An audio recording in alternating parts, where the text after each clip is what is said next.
in Tongji University, Shanghai. It was very modest then, but it's grown since then. This year is, of course, a very special year, and we've had to go online, but we've also gone global. One of the things we were not able to do this year was to host the DigitalFUTURES Young during the actual event itself. We used to hold it in Shanghai in the evenings. And one of the problems, we didn't have any evenings because we were going to continuously for 8 or 9 days, 24/7. So we're holding these afterwards. And the idea behind DigitalFUTURES Young is to give young scholars and young researchers a platform to show their work and to exchange their ideas. By young researchers, our definition is recent graduates, PhD students, and early career academics. I would, before we start, I want to introduce the new committee, the new DigitalFUTURES Young committee. We are handing over to a very enthusiastic and smart group of individuals from all over the world. So can I just call upon each of the members of the committee just to say literally a few words about yourself, just introduce yourself. Maybe Marina, we can start with you. Yes. Okay. Hi, everyone. I'm glad to be here with you guys. I'm Marina Rodriguez Azneves. I'm an architect from Argentina.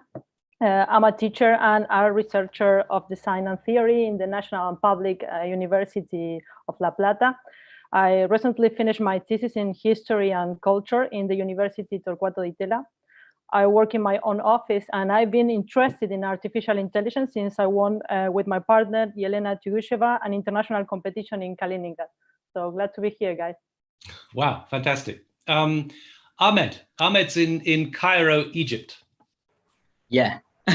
Hello, my greeting from Cairo. I'm Ahmed Hassab, lecturer assistant at the American University in Cairo, operating the fabrication lab. I'm studying my PhD at Cairo University and working as a senior architect at Engineering Consultants Group.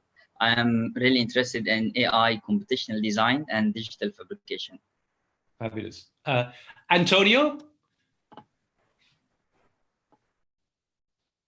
I have to unmute Antonio. Antonio is somewhere between Thailand and Denmark right now. Yes. Hi, everyone. Sorry, I'm in an extremely unstable connection. Yes, I've just moved to Denmark 2 days ago, and it's been quite a journey. I have been teaching in Bangkok in the Chulalongkorn University in the program for 5 years. And I'm quite interested in the topic of artificial intelligence. Looking forward to how this unfolds. Thanks, everyone. Thanks, Antonio. Let's go to Jane, who is in Shanghai in China. Jane. Hey everyone, the greeting from China, Shanghai. I currently based in Shanghai, and my research interest is about the philosophy of technology. Especially, I also draw the theories from Stigler and Benjamin Brighton, and inspired by Niels too. And I work also with how the digital technologies, neurotechnologies will influence humans' mind, including the artificial intelligence. So very nice to meet you here. Thank you, Jane. Jane, as you say, is a philosopher, and it's great to have a philosopher in our group. I think finally, Victoria. Hi, everyone. I'm Victoria. I'm an architect practicing in the United States. I'm also an independent researcher and writer with a focus on ideas of transformation, ecology, and philosophy of mind. And I kind of come from that angle to AI because I've been fascinated by AI for a while now. I'm originally from Germany, but now I'm based in New York City. And I'm really interested in the discussion that we're going to have, because it seems like we have a variety of people, interests, topics today. And I'm really excited to have a conversation with all of you. Great. I should mention also Theodore Galanos, who is also part of our committee. Theodore has actually got food poisoning today and he's not able to join us, but you'll be hearing more from him and indeed from all the rest of the committee. I'm really enthusiastic, very grateful for this team coming together. It's amazing how many different cities in the world you all come from. And I just want to also, before we move on, just thank the organizing committee for the Digital Futures World event, which was an incredible event that required a lot of work. And there were some amazing individuals who were part of that. And I'll just mention them briefly, Biana Bogosian, Virginia Melnick, Daniel Bolajan, Matthias Del Campo, Chris Moon, Chao Yan, and a number of others. Not that many though. So what's going to basically happening is that the new committee, the Digital Futures Young committee we've just been introduced to, will be taking over in the future. So we're having a series of presentations. There'll be 6 presentations today. Each of them will be about 12 minutes long. That should take us to about an hour and a half, and then we'll have time for questions, and we'll see how long the event naturally takes. So can I invite the team from University of Michigan, the first team? I'm not going to try and pronounce your names. Maybe you can introduce yourselves as you're presenting. So the first presentation is called Architecture of AI Language, and it's from a group of students from the University of Michigan who were taught by Matthias Del Campo, Sandra Maniger, and Alexa Carlson. Welcome. Yeah, so hello everyone, I'm Yining. I'm Yanci. And I'm Zhipeng. Okay, so may I share my screen? Okay, can you see now? Yes. Okay, thanks for having us. This research is our master thesis in Kaufman College, University of Michigan, and it's a collaboration between the architecture and the engineering departments. It was instructed by Matthias Del Campo and Sandra Maniger. The main focus of our thesis is the relation between architecture and language in the age of artificial intelligence. Introducing generative adversarial networks into the design process of architecture provides the possibility to shift from computer-aided design to computer-suggested design. Discussions in this area majorly focus on the transformation between the scene medium, for example, image to image. Attentional gun proposed by Tao Xu and his colleagues allows a multi-stage fine-grained text-to-image generation, which provides the shift to language. Language or text has been closely related with architecture in several formats, terminologies, critiques, descriptions, and so on. However, the importance of language in architecture has failed to be recognized. The epistemological system proposed by Barthes explains fashion as a 3-part system. Similarly, the language in the system of architecture is also part of the mean production. Unlike drawing as a medium mainly controlled by architects, architects' command of language will always be disputed by every other language user.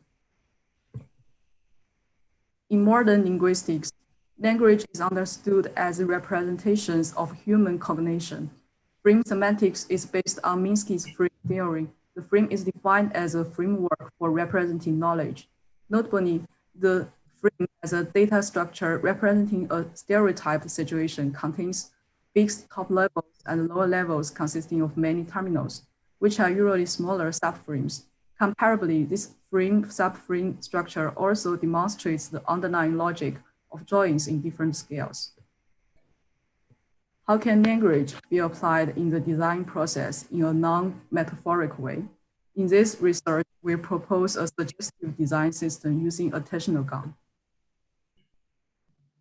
To realize this system, we are using attentional gun, a text-to-image generation algorithm.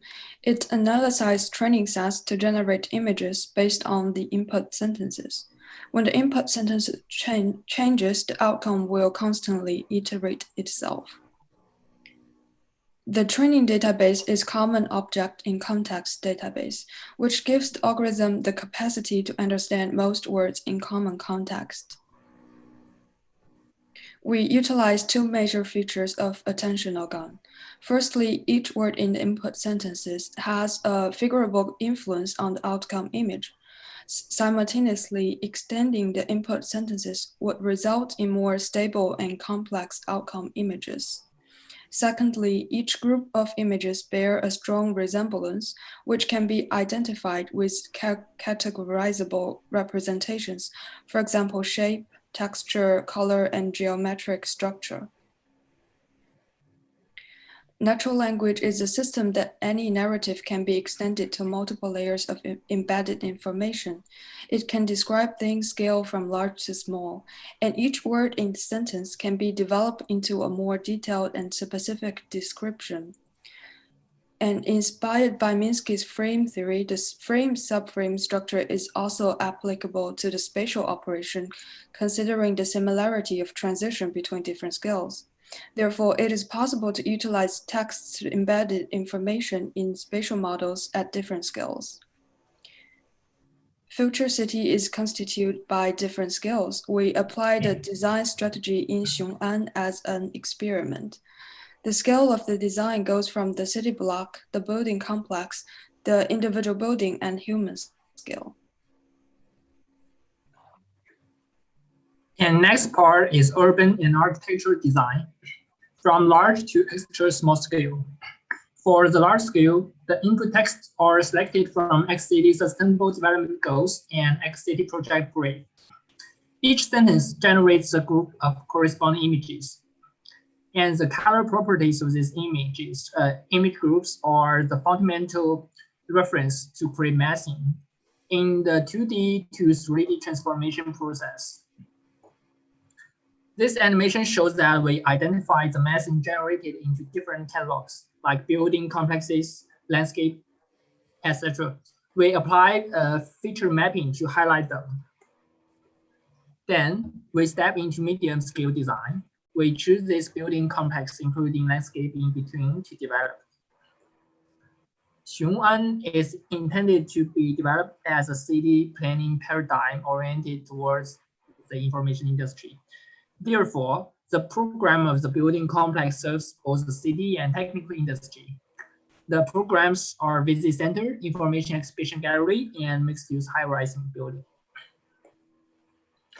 The input sentences of this scale or the definition of the programs. We utilize the output images to add more details on the design. Taking advantage of information integration features, we use data resources from all different formats like movie script, essay, cultural critic, news, poem, all contribute to the imagination of the future city. This animation demonstrates the generation logic of each building. We transform 2D graphics into different elements such as slabs, columns, walls, and space.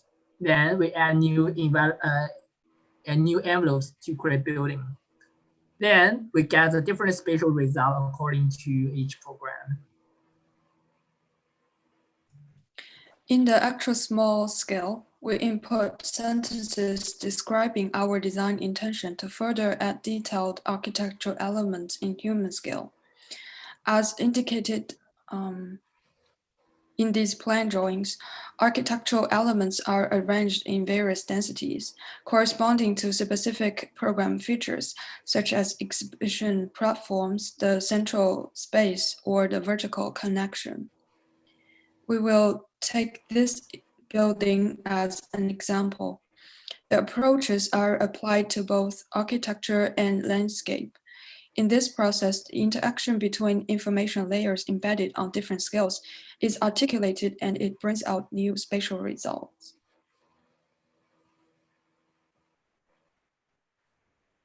These detailed drawings revealed how different layers combined and emerged into an architectural scenario, with the information still readable. Through the experiment in Xing'an, we explored how artificial intelligence can be intellectually contribute to architectural design. For conclusion, this research suggests a novel aspect to consider the ontology of architecture. Language may have a productive relation with architectural design. Also, it suggests that despite typology or historical significance, language could be another source of contextuality, especially in the post-digital age, facing numerous sources and formats of information. Architects are forced to restructure and identify values among these data. It provides a possible direction for redefining architecture in this context. Furthermore, this suggestive design system has potential for future development on two different trajectories. The database may be customized based on images and text from different cultures and languages. The other track is by extending the dataset to build a universal design system. If you are interested, please check our website. Thank you. Thank you.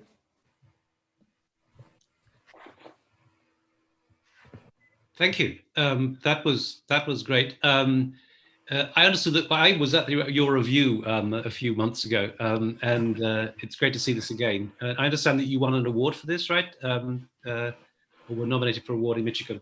I should say that Michigan has got a particular advantage in that they have a very strong computation science department, and the architecture department is now collaborating with that. Okay, can you unshare your screen? Yeah. Thanks. We can come back to talk about that later on.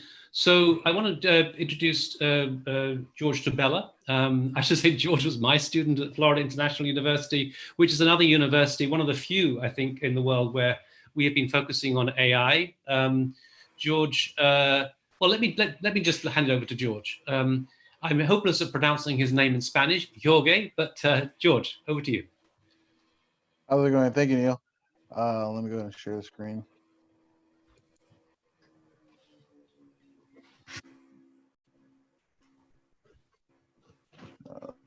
Oops. Are you guys seeing that? Yep. All right. So just so you know, my name in Spanish is pronounced Jorge Dionisio Tubella, but I can go by George Tubella. So good morning, everybody in the U.S. Ni hao to those in China, and hello to everybody in between. My name is George Tubella, and I'll be presenting some of my work. Just to give you a quick background, I'm the coordinator of the Robotics and Digital Fabrication Lab at Florida International University, based in Miami, Florida. And this is kind of the inspiration for my research in artificial intelligence, trying to see how we can utilize these robots in autonomous construction for our discipline. So for my thesis, I began trying to understand why we've had automation technology since the 70s, but we haven't been able to adapt it into construction. In modern day, we've been able to increase the technology that we have in construction, but it's operator based, not autonomous. And the main reason is because in a factory where automation happens, typically it's a structured environment where variables are known. In construction, it's an unstructured environment and variables are not known. It's a dynamic environment where things are coming in and out, quite messy at times. Hardware-wise, robots are adequate for both tasks, but the real challenge becomes when you're looking at the software, right? So the instructions are not optimal for an unstructured environment. Then I started looking at case study as to what is currently existing out there with robotic fabrication, and I looked at Philip Yan's work in Xingxin 2016, where they're using a KUKA robotic arm to build a facade out of reclaimed brick in the area. But this is not fully autonomous because it required 2 operators to be working on it and executing the script and feeding in the material to the robot. So looking at a structured environment, why does it work is because the variables are known. So if you're using a static sensor in an environment, you're able to understand if in this example, if there's a box that needs to be stacked into a pallet, right? And it all works great as long as the variables are known. But as soon as you introduce an unknown variable, like a unknown box typology, then it messes up the assembly line, right? And it's unable to work. This is an oversimplification of the problem, but this is the basic premise of the issue, right? So how can this benefit us in an unstructured environment? So a static sensor returns binary Boolean or specific values such as RGB or distance, etc., and the robot executes on that task. But if you augment the sensor with artificial intelligence, it returns dynamic information, an array of information that the robot can then utilize for different tasks.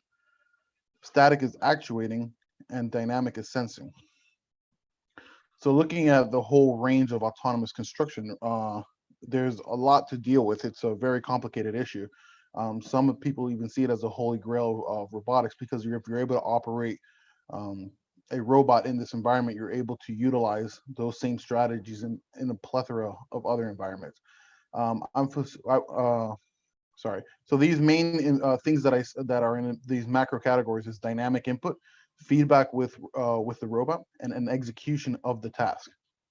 Right, and I believe as these three things are met, we're able to have a form of autonomous construction.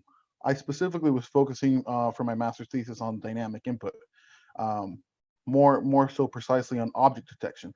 So looking at that object detection, this is the process that you need to go through in order to achieve object detection. You need to establish your sensor need. You need to select a proper AI platform, acquisition of data, training an algorithm, extraction of that data, right? And then the distribution of that data to whatever hardware that you're working with. These are examples of sensors that exist, but I was focused more on vision, right? Specifically on 2D vision, right? So adding a camera with AI creates smart vision and a form of a dynamic input, dynamic sensor, right? So selecting the proper AI platform, I was working specifically with TensorFlow. On this one, I selected this because it's an open source library. It has framework for machine learning. I was able to use GPU or CPU for computation. And the learning curve was shorter because at the time it was Python was the primary way of programming it, and it was a lot easier to transition into Python. For the neural network, I selected Inception V3, which is a deep convolutional neural network, and it's trained to classify images against 1,000 different categories. So the classifier has 1,000 different categories. This neural network was trained off of this data set, which is called COCO, which is common objects and common places, with over 330,000 images. So the pipeline is you use your library to build the architecture, right? In this case, I was using Inception V3, and then you train that architecture based on your data set. I specifically was using a method called transfer learning because I had a limited data set. So what transfer learning is, if you're looking at this diagram of the neural network, at each layer, you're able to get some type of feature extraction. So in the beginning layers, you're looking at more primitive things such as a line or a curve. And as you progress throughout the neural network, you get more relevant things like perhaps an eye or a wheel, right? Transfer learning is when you integrate your data set in the final layer. So in this example, let's suppose that this whole neural network was trained for cats and dogs, to identify cats and dogs.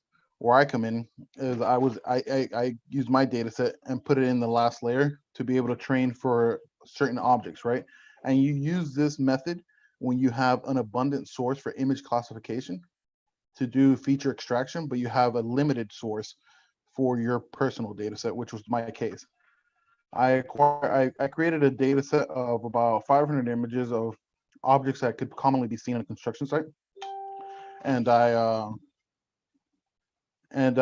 took pictures in different areas. If you see the typology of the pictures in different areas to not create a bias within my photos. So for example, if I took all these pictures in grass, then the neural network would extract grass as a feature on some of these objects, right? And then more specifically, I used a form of supervised learning where I was labeling each individual object, right? To have the neural network identify what those particular features were, to compare them across the way. So in these images, it logs the location of these objects, right? And it has a label specific to each particular object, and is able to identify through the data set what are the features that make that object specific to it, right?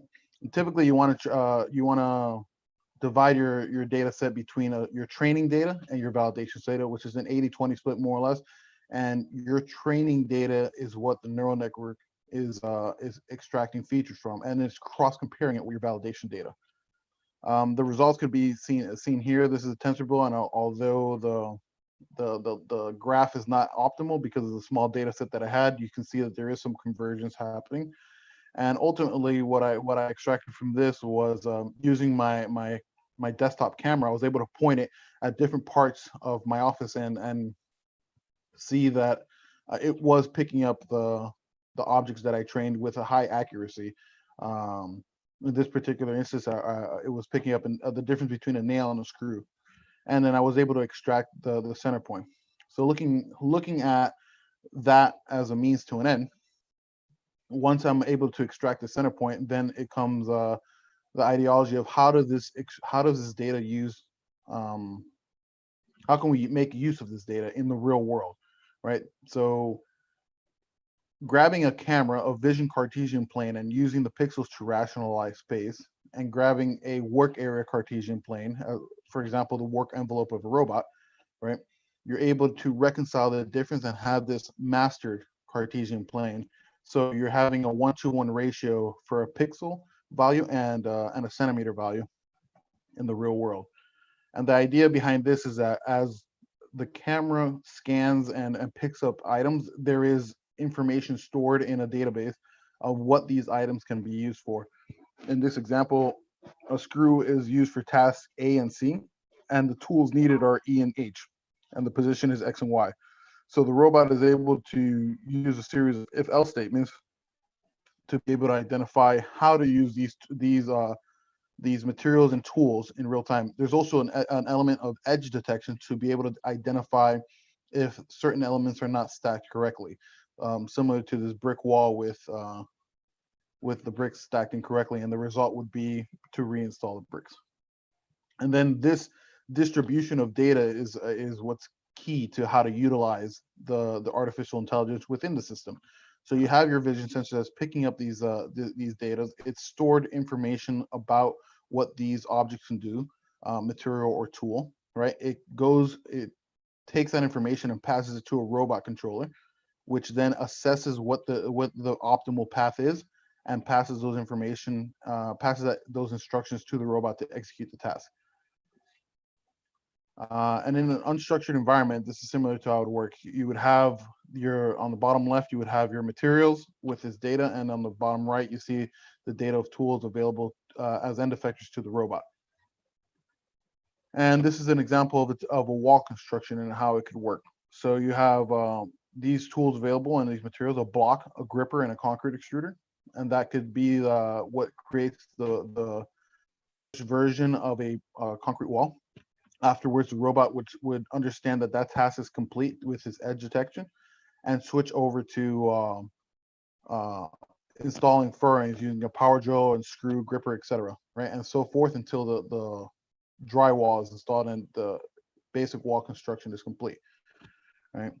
And then kind of maximizing on this data over time is understood that architects and engineers typically make plans for contractors to build buildings, right?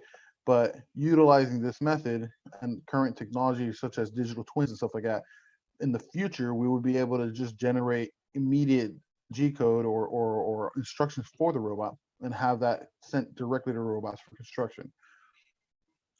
Future challenges on this that I was facing at the time was AI machines that will optimize workflows and create new ones based on sensory input, and also robots that can effectively maneuver around the job site in order to execute tasks. So that was my master's thesis, and then at that point I was understanding that dynamic input was taken care of, but now the robot needed to be able to make its own decisions to a certain point to be able to execute on tasks. So I started investigating reinforcement learning, and the basic idea of reinforcement learning is that there is an agent within an environment and a certain action space, and the agent has to maneuver the environment to receive a reward. An easier example of this is the Super Mario game, where the agent is Mario. He has a certain action space, which is move left, right, or jump, right? And his environment is whatever level he's in. And as he's progressing through this environment, he's receiving, it's monitoring his state and reward. So as he moves more towards the castle, he gets a higher reward. As he's executing enemies and things like that, he's getting a higher reward. Coming back down to give you some idea of how this works is the simple game of Pong, right? In this game, the action space is 2. It can move up or down, right? But some of the issues that is happening here, and I'm oversimplifying this explanation just because of time purposes, but some of the issues that is happening here is sparse rewards, where the agent, which is the Pong board, is unable to execute a certain amount of tasks to be able to get the ball from one side to another, one side to the other to receive its reward, right? So this is an issue that's happening because it's in a deterministic environment. In Montezuma's Revenge, you have a stochastic environment where not everything is controlled by the agent itself. It's still low action space. The agent can move from left to right and jump up and down. And the goal is for the agent to get this key, right? But in this sparse reward environment, there's no sequence of actions that are going to get this agent to that key and create a policy for it.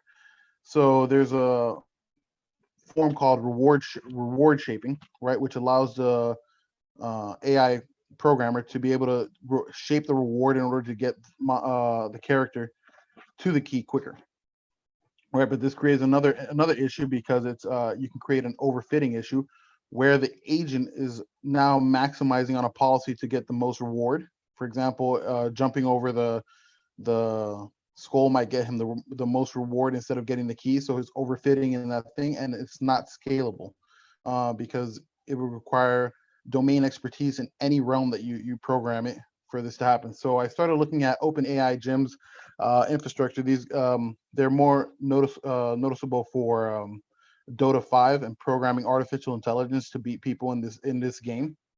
And I was specifically looking at their robotics environment, right? So this is a high action space where a typical robotic arm has 6 places of articulation, right? Each with 360 degrees, more or less, of movement space, which is a high action space environment. This is all. This problem is made larger because it's also a sparse reward environment where the policy that it needs to create for it to move this block into that red circle is basically random choice, and it's never going to happen. So I used I was experimenting in this environment and trying to use their model called hindsight experience replay, where it maximizes in a sparse in a deterministic environment with sparse rewards by being able to move a certain object to a goal, right? But it maximizes on this experience replay by if the robot is moving the puck into an area that is not the goal, it pretends as if that was the goal. It creates a virtual goal to maximize on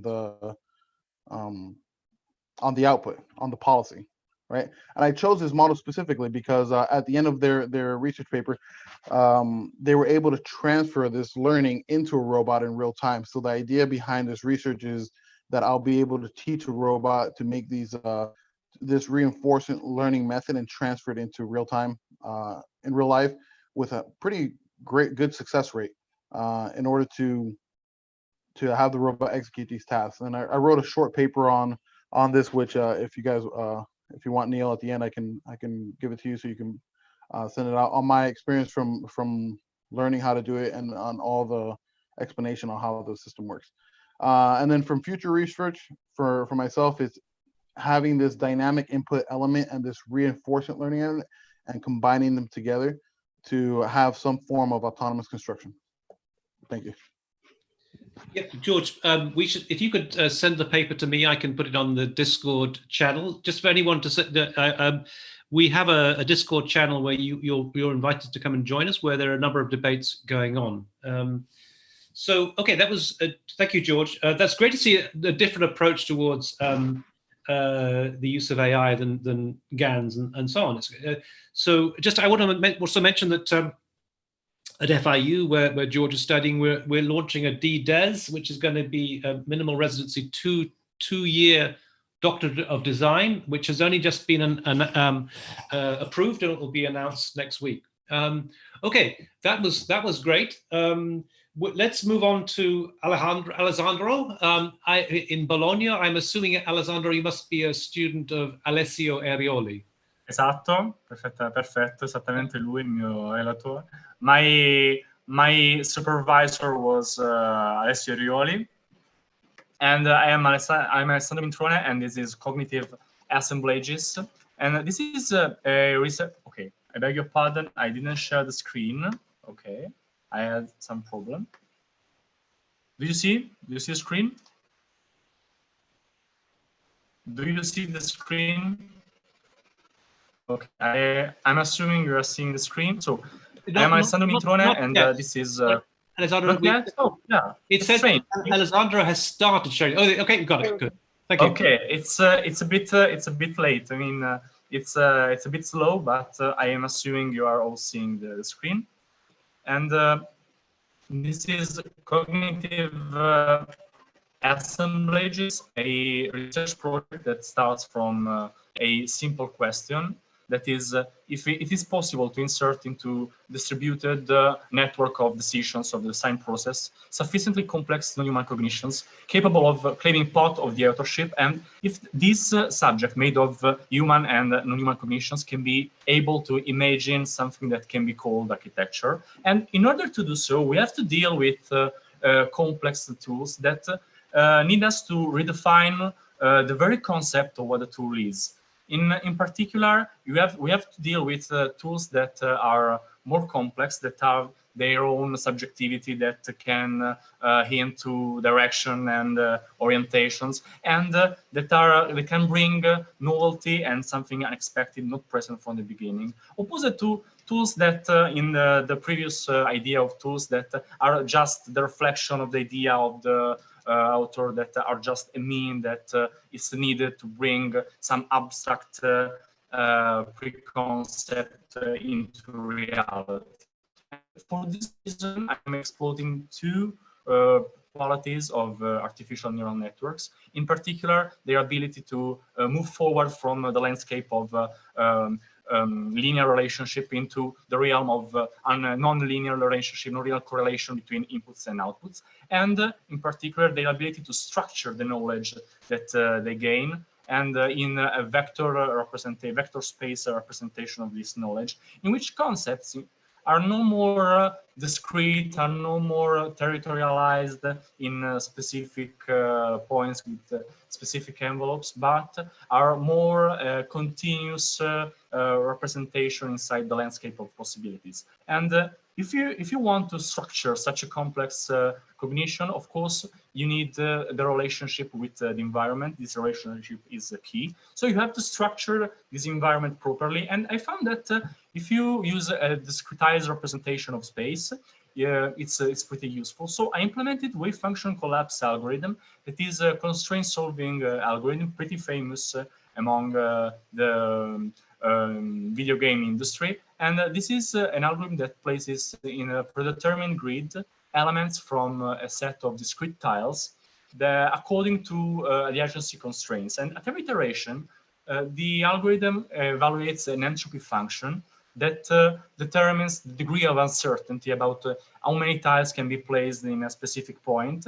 And it selects the point with the least uncertainty, the least entropy, in order to maximize the possibility of doing a proper aggregation without contradictions. And you have to provide single tiles, their permutation in space, possible connection and forbidden connection. And the algorithm, if it finds that in a specific point there is no tile that can be placed according to adjacency constraints, it falls into contradictions. Otherwise, the assemblage is completed to the end of the grid. At every iteration is placed a specific tile in a specific point, and the information about which tile can be placed in other points is diffused into the grid until the completion. In these images, you can see some aggregations that are made with really simple part, with simple connection rules, with a limited number of elements. And you can see just how the complexity emerged from simple rules and simple elements. And of course, just changing some geometric qualities, some connectivity rules, you have different spatial diagrams, spatial organization, and also material organization. Of course, thank you, Jorge. Thank you, Jorge, for explaining what reinforcement learning. So I can move forward from this part. I choose reinforcement learning precisely among, of course, a lot of different possible algorithms in the realm of deep learning, precisely for this feature, this feedback loop between agent and environment, because in this way we can imagine a different paradigm in which there are no preconceived model that just a way to be materialized into reality, but we can imagine a model in which agents from behaviors, from responding to the environment can bring some complexity and can let a form emerge, not a synthetic form that is defined, by a synthetic process, but an emerging form derived from local decisions and so on. An example of a success with reinforcement learning, but this is my implementation. In the general implementation of a function collapse, you have that the tiles are selected or randomly, either randomly or based on some statistical heuristic, that kind of idea. In my implementation, you have that at every iteration, the algorithm asks to the neural network, okay, which tile should I place in this specific point? And the neural network performs the selection. Of course, we said that the reward function is key in this process. And of course, you can imagine this reward function just as an optimization tool in which you have some desired qualities that are needed, and then you train the neural network to perform actions in order to reach these qualities. But on the other hand, you can imagine this stream of information as a series of stimuli in order to teach the algorithm how to construct differentiated organization, different spatial conditions, and so on and so forth, in order to teach to the algorithm different spatial concepts. And for this reason, I implemented the generalization function that changes the goal with the progress of the training. And I selected 6 quantified spatial descriptors that are based on these qualities and are used both for analysis and for training. Those qualities are density, that is the overall density of the aggregation; gradient, that is the spatial distribution of this density; orientation, that is the most frequent direction inside the aggregation, or the lack of a principal orientation; structural connectivity, that of course measures how many tiles are connected to other tiles and if those tiles are connected to the ground; spatial connectivity, that does the same with space and useful in order to analyze the dimension of different generated space; and planar connectivity, that of course exists only in 3D and measures how horizontal planes are connected to each other in order to perform analysis regarding distribution and connectivity inside the building. And of course, the model in reinforcement learning is pretty simple, but is very general, because with the same model, I was able, and the same hyperparameters, I was able to train different neural networks with different tiles, both in 2D and 3D. And it's implemented in Unity with the ML agent package. It has a great implementation with Unity, and of course, it's based on TensorFlow and visualizes useful information in TensorBoard. On the top row, you can see an aggregation made with probabilistic heuristic, different probability of placing a tile instead of another tile. And in the bottom row, you can see an aggregation made by a trained neural network. The goal was to perform an aggregation with the density of the 50%. And of course, you can see that the neural network performs better in this regard. But what I want to point out is that you can see a lot of different patterns that emerge, that are the visible manifestation of these behaviors that emerge from this nonlinear complex relationship between inputs and outputs and are learned during the training process. Now you can see some two-dimensional aggregations, and of course on the left side some information, some spatial analysis. And I started training with just a simple set of these spatial parameters, and then adding more and more complexity to this system, to the last neural network that is trained against all of the parameters at the same time. Moving into 3 dimensions, of course, rises the problem of space. And this problem was dealt with previously, for instance, in this example of Moshe Safdie at the Expo Montreal with his habitat. But this is a solution that is more linked to the modern movement, functionalism, and so forth, because every spatial unit is defined by its function, has an inherent meaning, an inherent relationship with other parts, and then, of course, these spatial units are connected and generate a greater of space. But you can imagine a different paradigm in which every part is sufficiently generic and general to be connected with other parts without an inherent meaning, without an inherent function, and that every part can gain function and can give special qualities by their correlation, their relationship inside the assemblage. Of course, for this reason, you can deal with just a very simple set of tiles and very simple set of connectivity rule and generate a wide range of possible spatial conditions. The problem is, when you have to deal with such a great range of spatial conditions, this number easily overcome our ability of understanding it. So for this reason, you need some kind of extension of our cognition. You need some kind of mapping, some kind of orientation. And this is provided by, of course, these spatial parameters that let you orient inside this process, this database, with different type of visualization. For instance, in this case, I used void analysis, connectivity analysis, some autonomously generated internal views, and so forth. But the key concept is, once you have a structured, analyzable, and of course computable database, you can extract whatever you want, what kind of knowledge you want, and then you can construct your own map. Maybe maybe with a self-organizing map or other kind of clustering or analysis. That is the key concept. When you have a structured space, you can explore that. Of course, once you define some qualities, that are correlated to some parameters, you can use those parameters as an input for the neural network in order to generate aggregates with those special conditions, those special qualities that are needed, and this is seen in these case studies. Bringing up this conclusion to its end, coming up to the conclusions, I can see that this research is articulated at least on 3 planes. On the more general plane is analyze and explore the paradigm in which human and human cognition are explored together, are connected together in a non-human-centric way, and a specific paradigm of relationship with tools capable of bringing their own subjectivity is explored.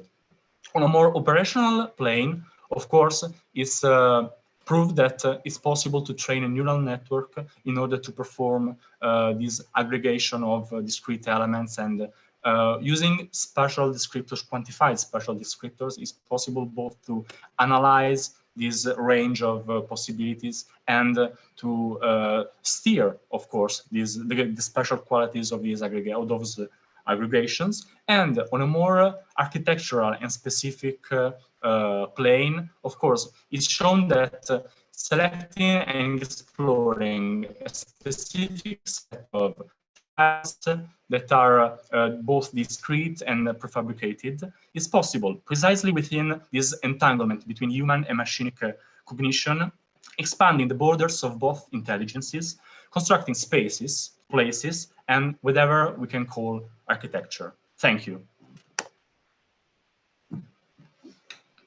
Thanks, Alessandro. That was great. There's a lot of information there. I just want to say that we're going to be uploading a video of this event onto YouTube. So if you missed anything there, and there was a lot to take in, it's going to be on our YouTube channel fairly shortly.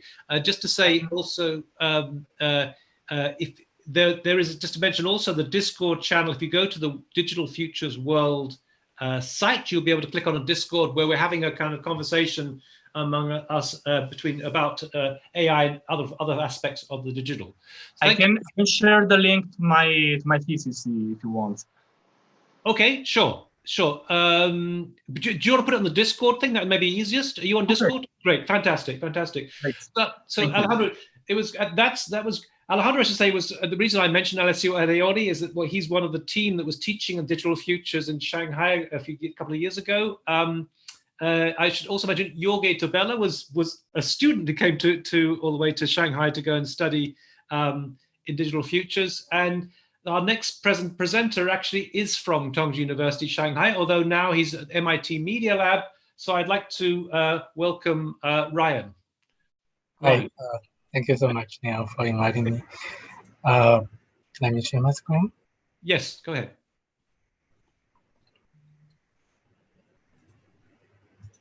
Okay. So yeah, it's great to be here and share some of the works I'm doing now in Media Lab. So it will be mainly two projects: the City Matrix and Deep Urban Vibrancy, which both use the AI to support decision making and also understanding the urban environment and urban decisions. And I'm doing my PhD now in this fantastic place, which is a super anti-disciplinary. So we, in other research groups, we have like human-computer interface, artificial limbs, and even like super ultra-fast like cameras. So it's a variety of researchers, so we can be inspired from. And our group, City Science, is working towards a high-performance, deliverable, and entrepreneurial cities. So we want to use technology to help us understand better and decide better for the cities. So we have three big themes we're working on. The Cityscope is urban decision platform, which we use AR and AI to help people better, non-professionals better to do urban planning. And we have mobility, self-driving, lightweight vehicles, and we also have robotic furnitures to increase the efficiency of the high-density cities, the usage of the spaces. So my work is mainly about the urban decision platform. City Matrix is my master's thesis, and it is utilizing machine learning for real-time urban performance feedback and also the design recommendations. So in China, we have so many cities with the same appearance, right? And we are developing really fast. And in the US, on the contrast, when we have a public project, we will have this kind of hearing, and only people who disagree show up, which cost average 6-year delay and trillions of dollars. So, but they have the same reason, which is the lack of tool, which not only can be used by experts, but also non-experts to have a more informed, but collective decision-making. So we figure out maybe the best media, we are in Media Lab, so media is the message. So the best media might be Lego to democratize urban decision-making. So basically we build city models with Lego and project information on it, very important information which help to make the decisions. So it is a tangible interface, we call it, so that people can use it more intuitively. Using Lego also can help not intimidate people, and it's as intuitive as possible. So it's a system, we have Legos, we have cameras to read the code behind the Lego and the system. The computer will calculate decoding and calculate the information. So each Lego could mean like what at what capacity, what's the FAR, and what kind of unit, what density it is. So basically, Lego is literally a data package. So when you put it in to the table, and then the system will calculate different kinds of urban matrices, like the density, diversity, traffic, sunlight, and many more. But since it's my thesis, which has limited time, so I only picked 5. We can have like only 50 even performance matrices. So basically, what you can do is like changing the density. So when you put a type of the units on OS, for example, means office small units. It can be co-working space, and when you change the design of the Lego, in real time you see this how the traffic will be if you increase the density, right? The traffic will get worse and the sunlight will get worse. So what AI is doing here is trying to minimize enable the real-time simulation of the thing. Because you all know if you want to do daylight simulation or some traffic simulation with agent-based simulation, which will take very long with a big model. But how can we make it faster? So the approach here is using machine learning to train on generate simulated data sets. Because it's a simulation, so we can generate a lot of 10, 20K plus training set. And after we train it on the machine learning algorithm, then we can predict it much faster, 5,000 times faster actually. Before the simulation will take, if it's a rather small plan, take 1 to 5 minutes, but now it only take like 1 to 5 milliseconds, which we use 3-layer rather simple CNN to achieve the prediction. So here's some result comparison, and on the top you have the different cities with a real simulation, and on the bottom you have the machine learning prediction of it, which you can see captures all the key issues and with 5,000 times the less time. And also for solar radiation, we have the same result, very precise, but very fast. So we didn't stop there because not only we want to know the performance of the city, but also we want the computer to help us design better cities. So we use a very similar approach like the AlphaGo. We can search and evaluate massive amount of possibility options and then choose the best ones as a suggestion for the user. Here, you can see that all the orange part is a suggestion that the computer is making. We should put this here to there so that it can achieve the best performance as you require. Lastly, I would like to remind you that you have the choice to accept or ignore my suggestion at each move. Yeah, hope you have heard it. The computer actually tell you that don't blindly follow my suggestion because, you know, it's only considering these 5 aspects, even like 20 aspects. It's not all the aspects of the city's performance. So we believe that we should design an open system so that we can organically combine the advantage of human intelligence and machine intelligence. So we use AI to augment but not replace. Because we are very good at you know, a lot of subjective things like culture, like aesthetics. The computer cannot do it very well yet. Let's say there's no fixed standard, so we want to combine.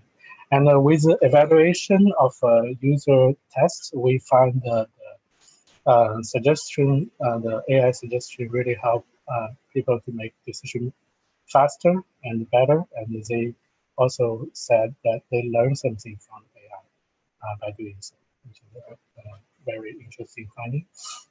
And the second project I would like to share with you is this deep urban vibrancy, which is a big team and collaboration with the Tongji University Design and Innovation School. The background is this: we have a residential neighborhood, very traditional residential, close-gated neighborhood here nearby Tongji, and the idea is it's a lot of space is underutilized, and we like introduce like very radical urban programs like food lab, material lab, even city science lab. Shanghai was introduced to revitalize the space and to diversify the people that is using the space. So a lot of new programs are introduced. So in terms of our research, it's mainly about can we quantitatively evaluate if the urban vibrancy is improved or not. And the second question is like, what's the impact of these urban interventions, like all these labs introduced to the urban vibrancy? And lastly, can we, using all this data and analytics, like to establish predictive model so that we can make better decisions with the support of models. So for methodology, yeah, we collect several types of data, and I will mainly talk about the camera data and Wi-Fi data today. And we clean them and analyze them, and then we do mathematical model so that we can use it to support the decision support system like Cityscope. And for Wi-Fi, we have Wi-Fi access points, both indoor and outdoor, about 50 of them installed on the neighborhood. And from this data, we can analyze them to see the behavior pattern of different users. So for example, we know, of course, it's all anonymous in terms of privacy.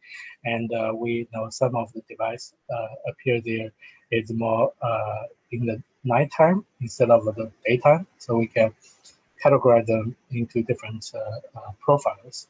And some are just commuting at the 2 peaks of the commuting time, and some are more like random. And then we use like several type of machine learning algorithm, try to best fit and best predict the type of them. And then with that, we figure out, and then we use that data to compare the days with events or without events, and to see if there's a huge difference in terms of, or not huge, but significant statistically difference between the event day and non-event day. And the answer is yes. Yeah, we do see an increase of visitors when we have the events in these programs. And but we also look at the diversity, and we currently we couldn't yet find a significant difference, which might means the place should work harder and introduce even more program or better events. So for camera, it's also very interesting. Of course, I know it's sensitive in terms of privacy, but all the data we actually, of course, anonymize all the phases. This is just an example that we shooting needed. For real data, we keep it safe, and after we analyze it, we discard them, and it's also anonymized. And what we did is to create a customized DigitalNet, which with 3 modules, like the scenario module, the person 1 module, and person 2 module. So what this does is not only we know where people is in a 3D space using 3D mapping technique, but also we can classify if there's an interaction between two person automatically, which means you don't need to label them like manually, so that you can apply the methodology onto the big data set. So with that, we can see with or without, I think there's something wrong with the background, but with, that's the chat without event, the red line, and the blue line is with the event. So you see a difference of interactions. There will be more interactions when there's the events. And also we can, because we have the 3D mapping, we can know where the interaction is happening. Compared to this, you can see in front of this innovation lab on that event, we have more interactions locally. And like I said, eventually we want to use this to help decision making. So we also made a cityscope table, which we can use the data we collected and create a predictive model and then project it to hypothetical scenarios. Like if we put a new lab here, what's going to happen? It's using machine learning to extrapolate existing data for future scenarios.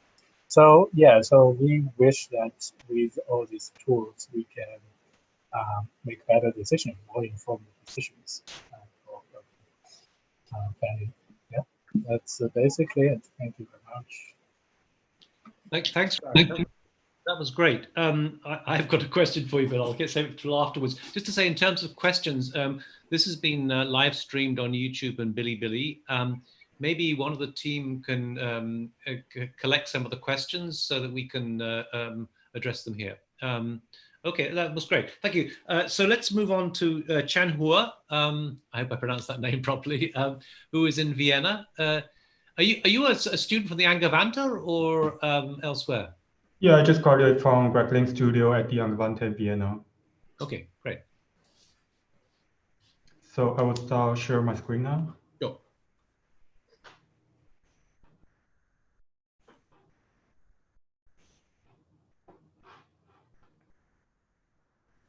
Are you able to see the screen?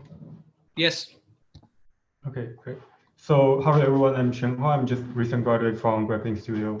So today I will talk about the potential of artificial intelligence in a game engine as a new design workflow and how it can complete a circular economy from a design perspective. Then I will talk about my thesis project complete here.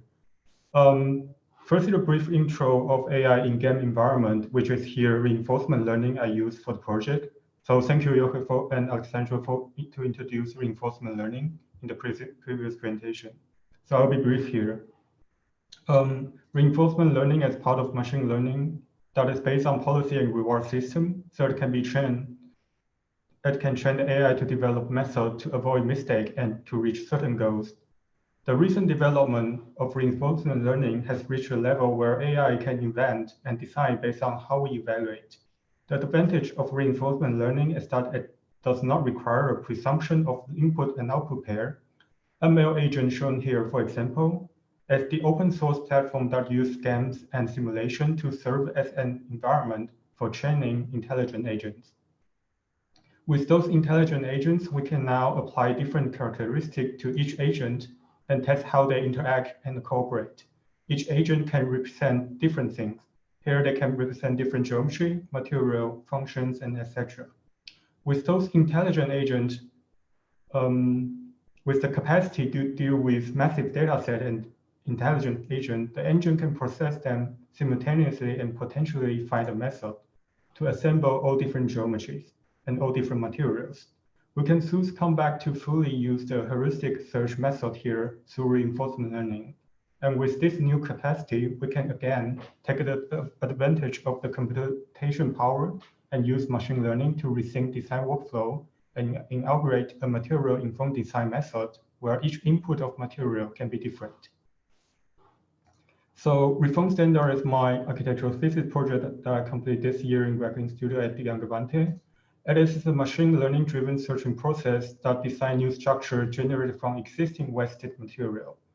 Using reinforcement learning, machine vision, and automated searching process, the project aimed to promote a material-informed design circle and convert waste into potential resource. And now I will demonstrate the project with the video, and which will last about 6.5 minutes. I hope you can hear the audio. Reform standards questions the problematic standardization that is widely practiced in all industries. Standardization enhances efficiency and organization, but it generates increasing waste and wastelands due to its homogeneous inputs and process. The one-way process from standard has to be changed to a destandardization control process and to an alternative level of flexibility in standardization. Design has to take the material as input, to take all waste into potential resource, to take all geometries as initial design inputs.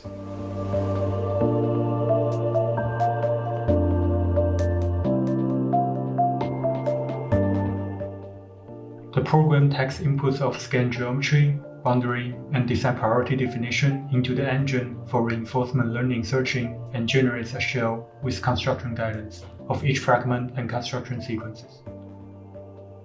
The program helps to digitize the waste and sort the waste into an inventory, then it generates boundaries according to the inventory and user constraints. Those inputs help the GAN AI to play millions of times to assemble a shell and produce a construction strategy. The following demo applies with reciprocal plastic fragments to prove the concept with reinforcement learning agents. The program starts from using photogrammetry and depth camera to digitize plastic fragments.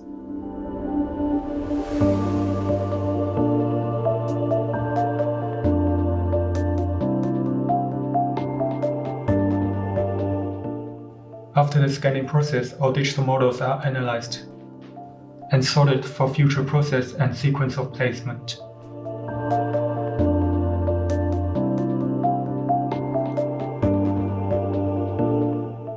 After the analysis, a 2D boundary will firstly be defined according to the total surface areas of the fragments. A 3D boundary can also be generated to facilitate the learning process and construction areas that are defined by architects.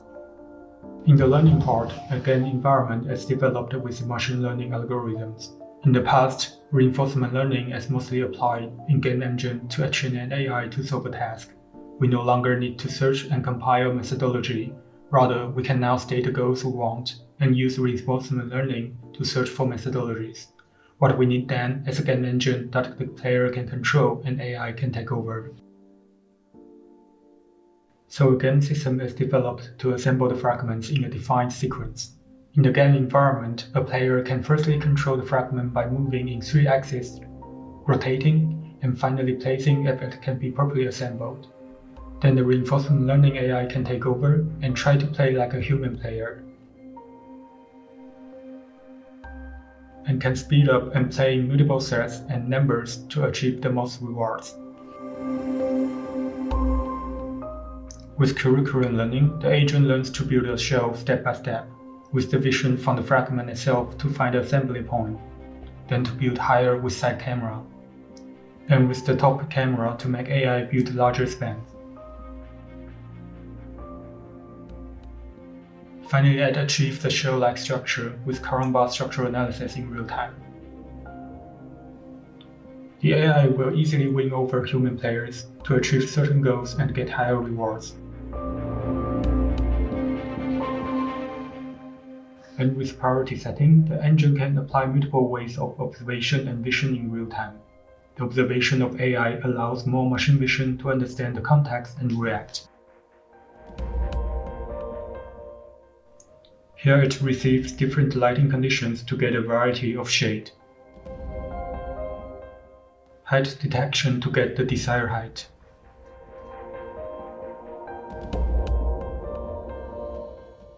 Camera to capture supports and cover areas.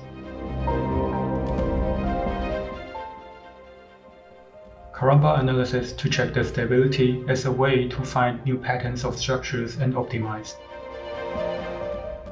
Wind flows to generate different haptic experience.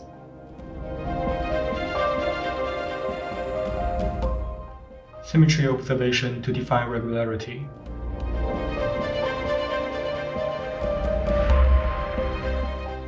Different priority settings will generate different best rewarded shows.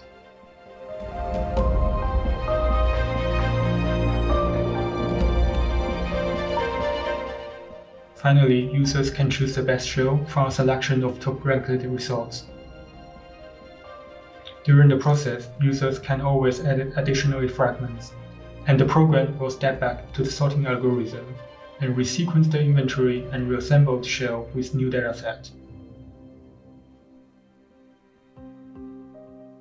After the decision, the program generates guidance of assembly and treatment of each fragment.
So the workflow not only revitalized with materials like circle by reusing them, but it also developed a more sustainable way of design that fundamentally changed the way we perceive and evaluate. The capacity of the engine is to deal with all different materials. With minor edit of the joint and assembly logic, it can play with different materials. For example, here is the test of potato chips, ceramic, and plastic chips. With those new process and new power, the notion of waste would then be redefined as a new natural resource to be explored and to be redesigned. Designer can use them as the very initial input in the design workflow and promote a material-informed design solution. And this is not only applied to wasted material, but also to found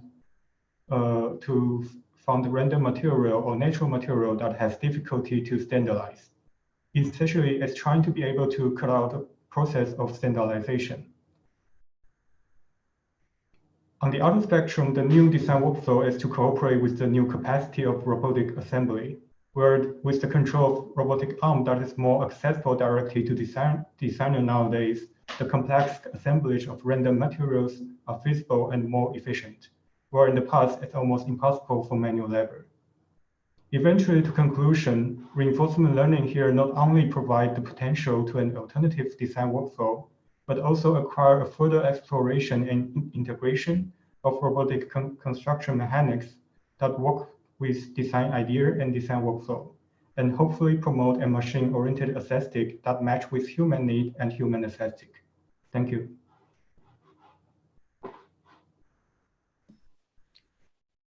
Thanks, Chien-hua. That was a fabulous project. I kind of think you should be collaborating with George Tubella. Kind of similar, something interesting that overlap between your two approaches. The last presentation today is by Xingxin He.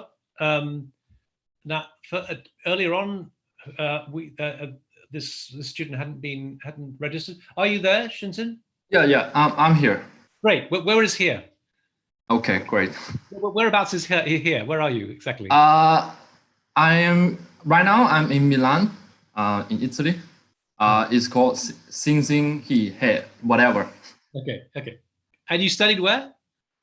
In Politecnico di Milano. Okay, great. Thank you. Go ahead, George. Yeah.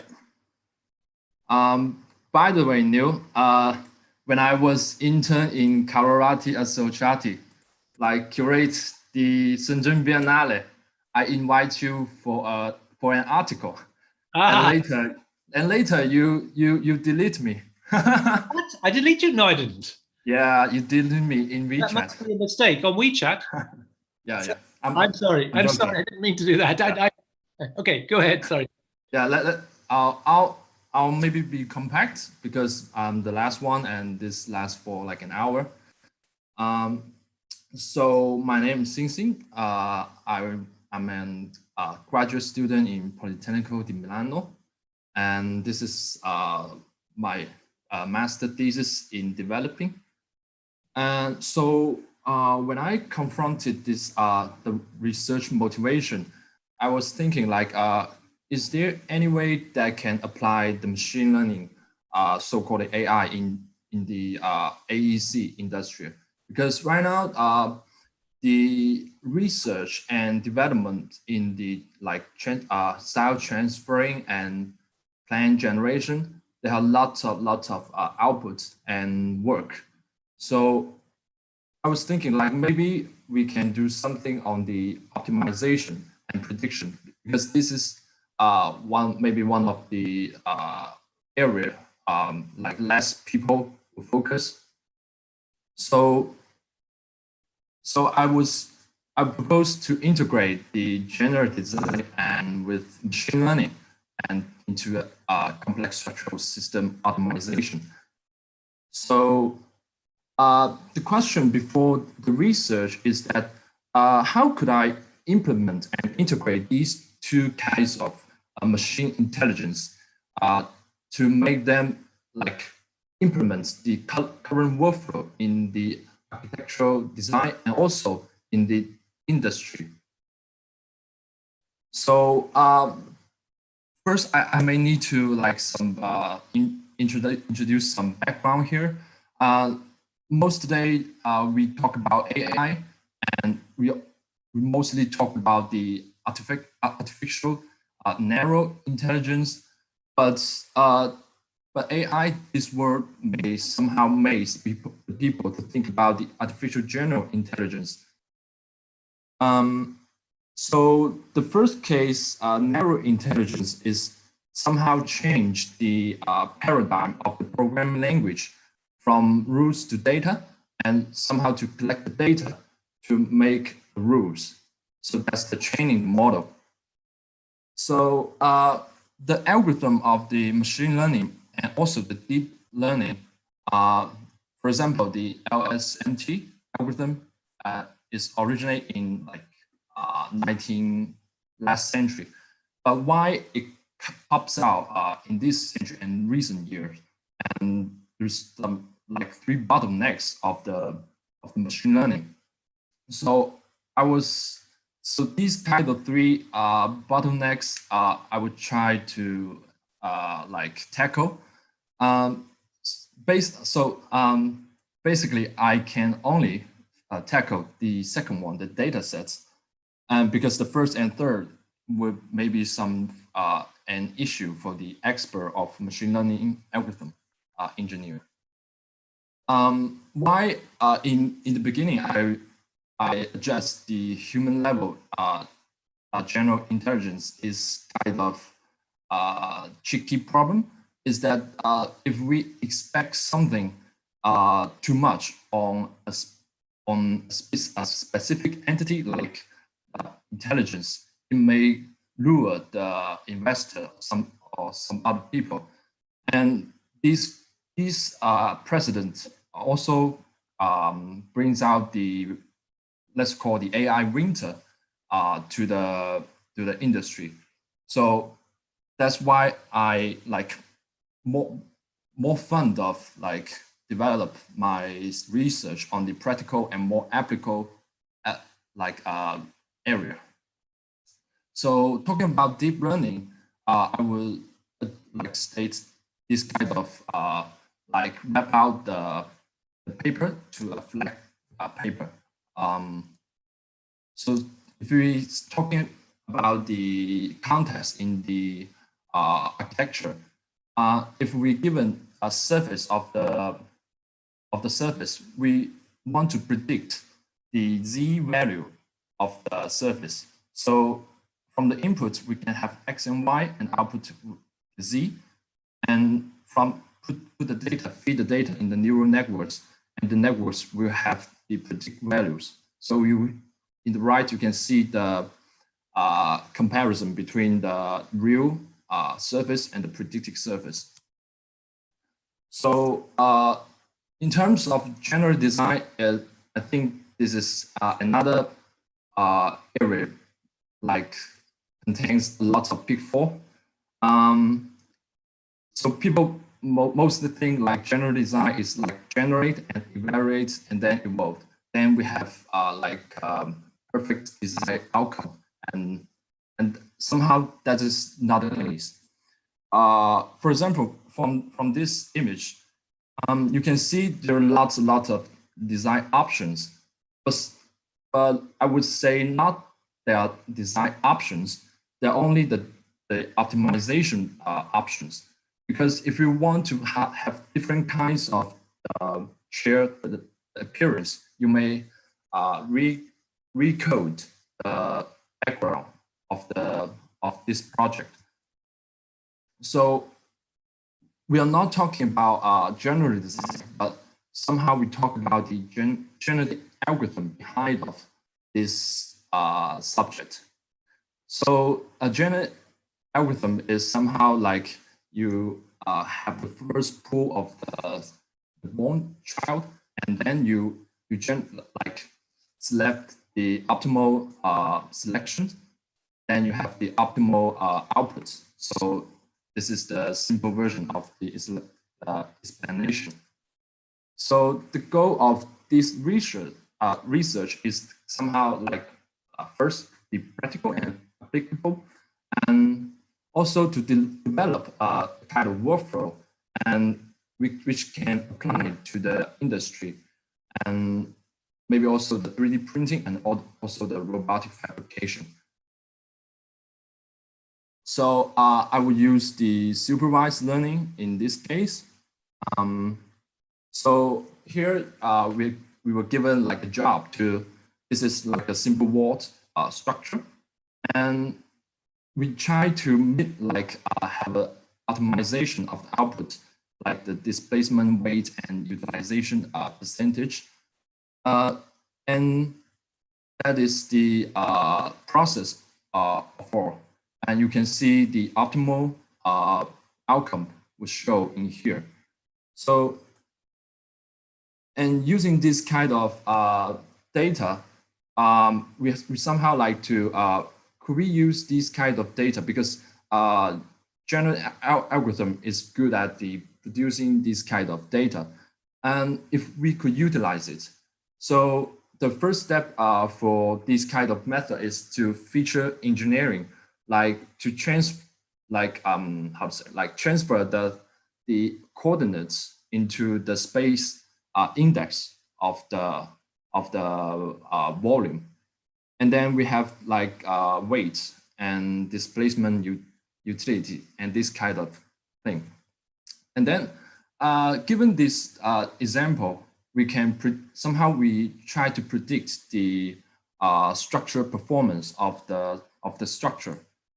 So in this case, we use a very simple dense layer to predict the outcome.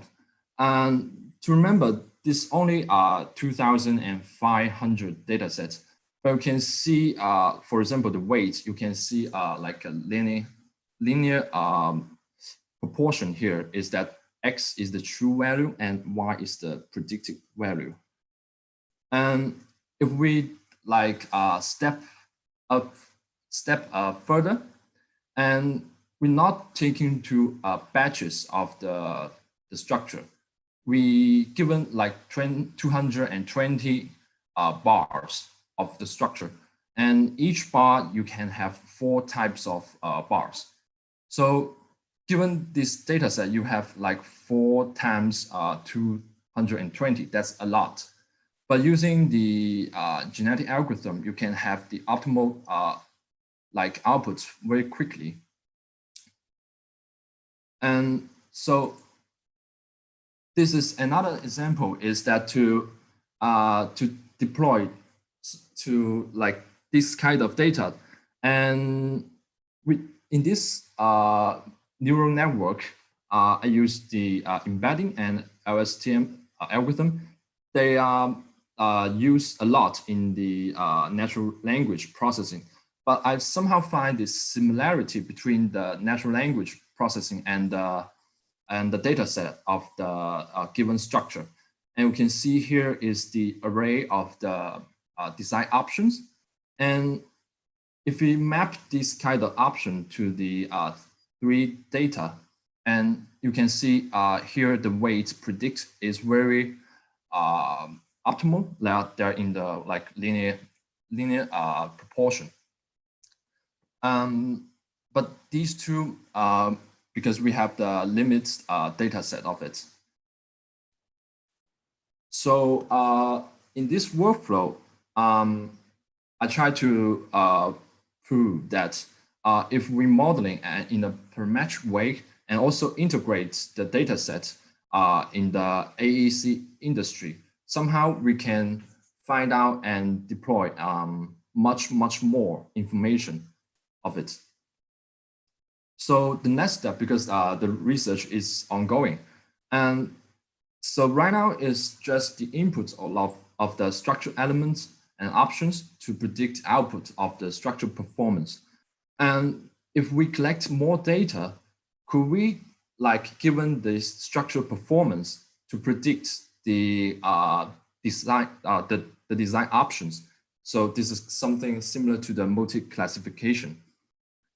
And so to sum up, the machine learning algorithm changed the way of rethinking of the programming is that like we have data feeding and we don't know the rules, but we can use the rules to navigate into the world. And as you might know, right now the AI company, they're mostly like the internet company like Google, Facebook, Amazon, and the big data in AEC industry has not yet come. And somehow, if we like apply this kind of paradigm into the future of the big data in AEC industry, we may deploy and figure out the complexity of the future AEC industry. And that's it. Great, thanks. I sent you a little message. Let's hope we can make contact. I'm sorry for deleting you. I did that unintentionally. So we have some questions. I hopefully coming in now. I've got to let me just kick things off because they were fantastic presentations. So thank you, everyone. I was blown away by these presentations. They're really very good. I want to ask Ryan a question though. So Ryan, I was very interested in your Lego brick urban decision-making process, but I had a slight problem in a way. One of the things I came across in a discussion that we had in Digital Futures World with Wan Yu-he from XCool and Håvard Håkland from Spacemaker AI, where they use AI to for kind of urban decision-making processes. And what's interesting was there was one particular moment that Håvard was talking about when the computer generated a result that was completely counterintuitive, completely against everything that any architect would have thought, which kind of reminded me, because you mentioned the AlphaGo game, the famous move 37 that was completely counterintuitive to anything anyone thought about in the game of Go. So my question to you is, isn't there a limitation if your process is based on humans making decisions that are tested out by the computer? Or can you override that? Is the computer going to override it and say, this is a far better move? I mean, what I find interesting is when it comes to kind of urban planning, as opposed to design as such, there's a much closer correlation between the kind of AlphaGo logic and what we do, as opposed to the design field. So that question is can it override human decisions, or is it always, does the human decision come first? It simply tests it. I think it's a great question, and I was thinking about this a lot. And actually, I didn't have enough time to go deeper, but like I can mention now is actually what we try to do is not give a final result of the design. We don't generate the final design, but we give a whole decision process is like a step by step, right? And then we give suggestions only for one step or a few steps. So why we do so is we want to keep the decision making process open to the human intelligence as well. So if we we calculate to like the Go game or other like a chess game, we calculate till the end or the maximum we can get, like till it converge. We will definitely. I believe it's definitely an answer. I don't want to say it's wrong, but it is an answer which is not taking count of a lot of aspects that we should take in count of. For example, cultural, political, and ethical, because we don't have a good way to like use a computer to quantify them yet. If we cannot quantify them, we cannot get it like included in decision making process if we only use computer. So I think the key is to make it as open as possible. Another approach we did is we have a little UI like Lego slider. We can slide a bit to weight different aspects differently. So for example, I want the lighting to be better. I value this better than others. So that's another way to make it more open. So of course it can, but should we let it decide for us? My answer is no. I don't think we should fully decide it by the computer now. And interesting, sorry, too long, but interesting example is like for the Deep Blue, the best chess gamer, and we thought it's the end of the chess game, right? Because a human can never compete with a computer. But it's not true. Actually, they invented a new form of the chess game, which is you can either it's like a group team game. So you can have computers with computers to form a team, or you can have computer and human, and they call this computer human team centaurs, like hybrid version. And surprisingly, all the finalists are these centaurs.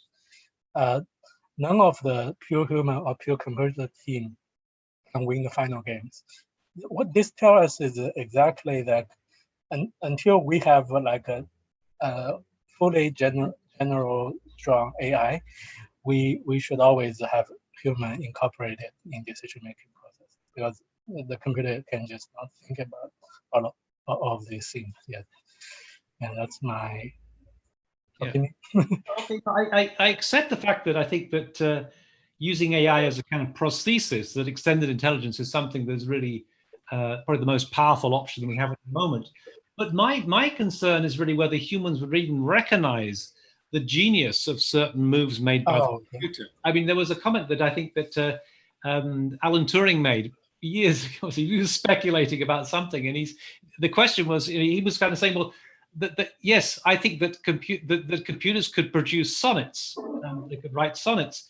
But the problem is only computers could recognize how good they were, which is actually a kind of a really smart comment, because I think that often what might be produced by the computer, we, in our own limitation, cannot recognize that possibility. So I just, one of the things I published in the Harvard Journal recently was this thing called an article, I mean, I think it could be better, but it's an article called The Second Copernican Revolution. And in some ways, we have to step back and recognize that necessarily we aren't the center of the world. We have to acknowledge that maybe there are forms of intelligence out there, and there certainly will be, that will so exceed human intelligence we won't even be able to understand what they have to what they have to say. Totally, I think that's very much true, especially when there's a very narrow, more like a quantitative or more defined way. Yes, it fully exceed us. But when we are talking about the city-urban decisions, I still believe that there are many. It's such a complex system, and such with multiple perspectives that we need to look at. So if we only rely on it, we might be genius in some aspects, but we are totally defeated in other aspects. Yeah, that's my worry. Yeah. Okay. Just a kind of reminder to everyone else out there on YouTube and Bilibili channels, if you have any questions, please send them in. I know that Marina has a question. So Marina, would you like to ask your question? Yes. Okay. Yes. Great presentation. I want to open your questionnaire for all of you, for all the presenters, because my concern is in relation with this double sides of artificial intelligence. I mean, the potential and the critical aspects in terms of processes, procedures, authorships, and control, and precisely about this, about the predictable and the unpredictable nature of AI. I mean, AI can be useful to translate sometimes or to migrate process data. And sometimes can be useful to architecturization of this data as well. So what is amazing is that we can create images, for example, that don't belong to our consciousness process sometimes. And this is the unpredictable in a way. And even we are pushing to a place that we don't know where are we going sometimes. So we are in this tension, having and not having the control. So I think it's related with the question, who is making the decisions? And this, I think this is a challenge. This is our challenge as architects, because we work with projections. We want to, this idea of projectile to throw something forward in time. So I was thinking, I mean, I want to answer, I want to make this question for all of you. What do you think? Because you show different things, absolutely different approaches to AI. So I want to know what you think. Can I ask, can I answer briefly? Sure. Okay, thank you. My key concept is that maybe we have never been fully in control, because every cognitive process, you know, if you read about extended mind and the Clark, but also if you don't like that that approach, you have to accept that our cognitive processes extends way beyond our mind, our possibilities, and even when we take one pencil in our hands, we are distributing some part of the authorship and responsibilities. And in this sense, we are never fully in control, because tools are their agency, their agenda, and their directions. The problem is, to some extent, in this moment, we are dealing with something that is on a whole new scale.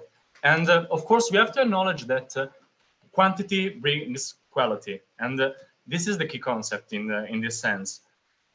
The framework should change in this respect, precisely because with the new scale of possibility of agency of tools, we have to redefine our place in the design process, and of course we have to reimagine where the control is. And my brief answer to this question, of course, we need some paper, some long book, and so on and so forth. But my short answer is that maybe we can migrate from a model of responsibility and authorship, so on and so forth, that is located precisely just in one point, to a more distributed, to a more network-like idea of control and responsibility. Can I just say, quickly say something, Alessandro? I'm glad you mentioned Andy Clark. We actually had him in Shanghai last year. I'm a big fan of Andy Clark, the extended mind notion.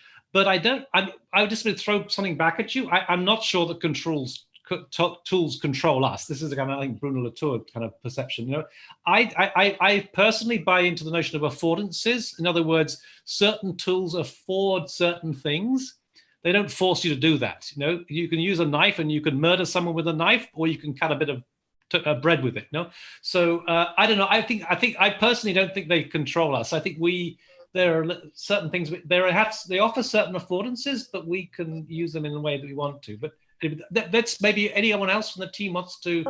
I want to say that actually, currently I'm also analyzing the anti-clocks in extended mind, and the one thing that I really want to say that we would see in a very general concept is that the feedback loop.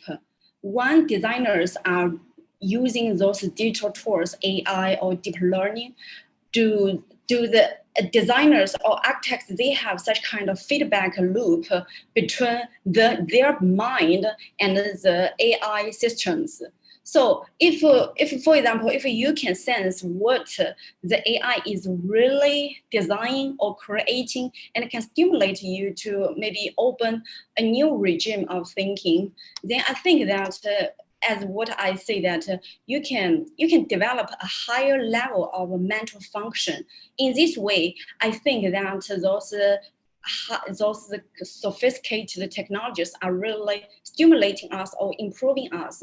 But on the other hand, I'm also to say that those AI or deep learning, they are somehow, based on them, we are outsourcing our thinking and affecting process to those digital tools.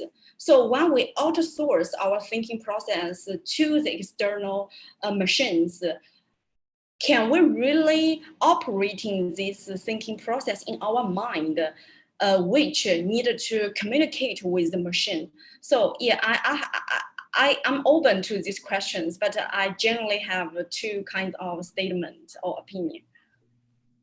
Jay, that's why it's so fantastic to have you here. I should say that Jane asked Andy Clark a question last year and he couldn't answer it. So it's fantastic to have a philosopher in our group who can ask tough questions. Does anyone else want to venture a question for that? Like we have two other questions coming in here. Neil, can I say something really quick that's connected to this? I was gonna ask in general, because I think this is really interesting and a lot of you already brought these questions, you know, that you touched upon it, the difference between human and machine and kind of the intelligence that we might actually be in the end collaborating. We still have differences. So my question is about indeterminacy and context. And I think similar to what was mentioned earlier, I think the core difference between machine learning algorithms and the human brain is a way that we deal with indeterminacy. And you guys, some of you were kind of describing fitting models to the environment that the machine is trained in. And so I think the core questions are concerning fitting, learning, and data. And so my question is, since the human brain kind of engages errors and indeterminacies and is kind of using them in their process and is able to reintegrate them, but often in the current models of machine learning, we are kind of sorting that out.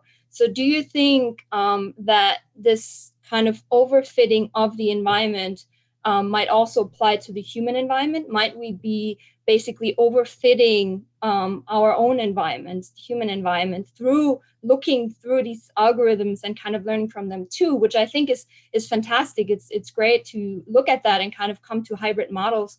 But I see somehow a danger in that. So what do you guys think about that? Do you think indeterminacy in the human brain and the machine can both be there and used to be engaged in, and how would we do that? Actually, maybe I need more about your clarification of the determinacy or the indeterminacy. But I would want to say that machines or algorithms, they usually will program to concept the very messy informations into some patterns. So those kind of patterns, they probably are the main source of such kind of determinacy. And the patterns are usually trained by feedings. We feed them certain kind of informations. So they trained by themselves thousands or millions of times.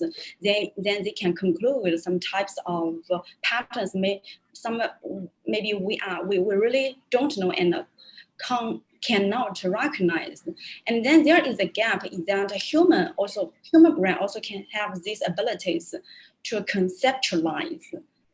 We can conceptualize the empirical materials. We use very abstract concept of triangle or red, those kind of abstract concept to categorize the empirical materials. So then I think for me, the most interesting thing is that how the machine conceptualize or to get some abstract patterns and compare with the conception, the summarizing process of humans. For example, how we can really draw a conclusion and to develop some thinking patterns. For example, logical. What kind of logical? There are many ways of logicals. They are those abstract scheme. So yeah, I think this is quite interesting for me. I agree. Wow.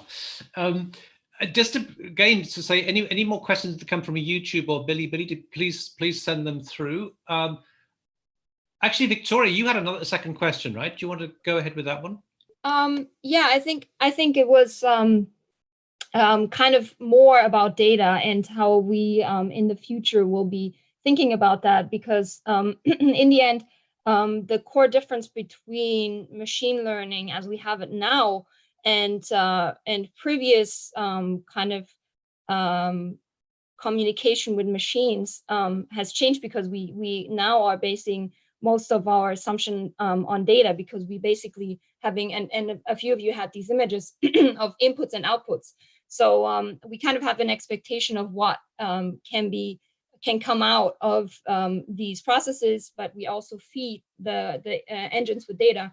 So the data at the moment is still pre-processed by humans, because we have to fit it to the model, right?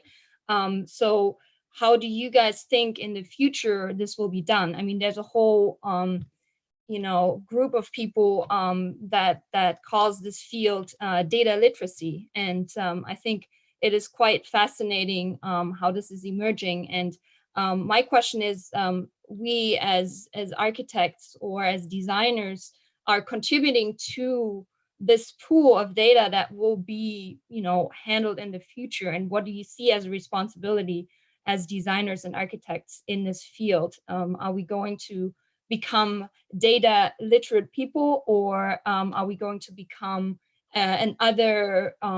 what is our profession going to be in the future in this? Are we going to train machines? Are we going to fit models? Are we going to be engaged in data literate processing, or what do you see in this, in the kind of whole of data?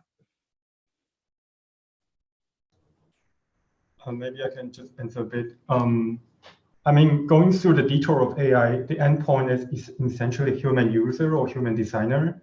And so us as architect or designer, we are trained not only to design or to draw the ideal plan or program, but we're also trained to judge the outcome of the AI and the outcome of this intelligent and all the massive data.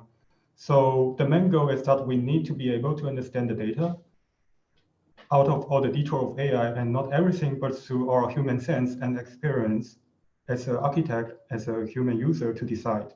Whereas the designer, I think in your own authorship, as in the kind of also answer to the first question, like as in kind of in the control. And essentially when we design, we probably tend to say the design has its own logic instead of our own idea, but it's us who at the end of the result of all the iteration of AI, of all the data iteration and process, we are the one to approve or reject. And we are also the one who code it and edit it to match our desired behavior, actually.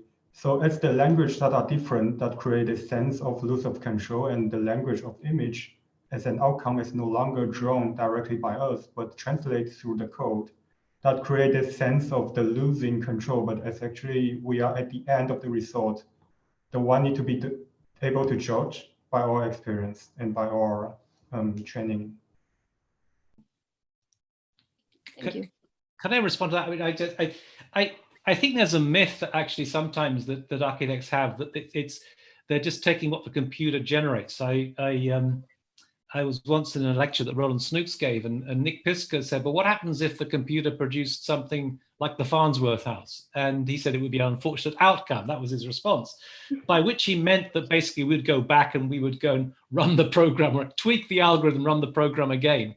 I mean, the question of control is kind of an interesting one, because certainly when I was teaching at the AA, there was this whole kind of myth, I think it was, of the logic of the bottom up. That was the kind of what everyone was talking about, as though we should embrace the bottom up. But we're top down. We really, I mean, architects are really top down.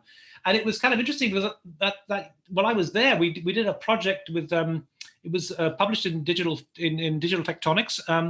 With a computer, with a structural engineer called Christina Shea. She had a program called iForm, and I was collaborating with an architect called Spila Videčnik, a very, very good architect from Slovenia who was just graduated from the AADRL.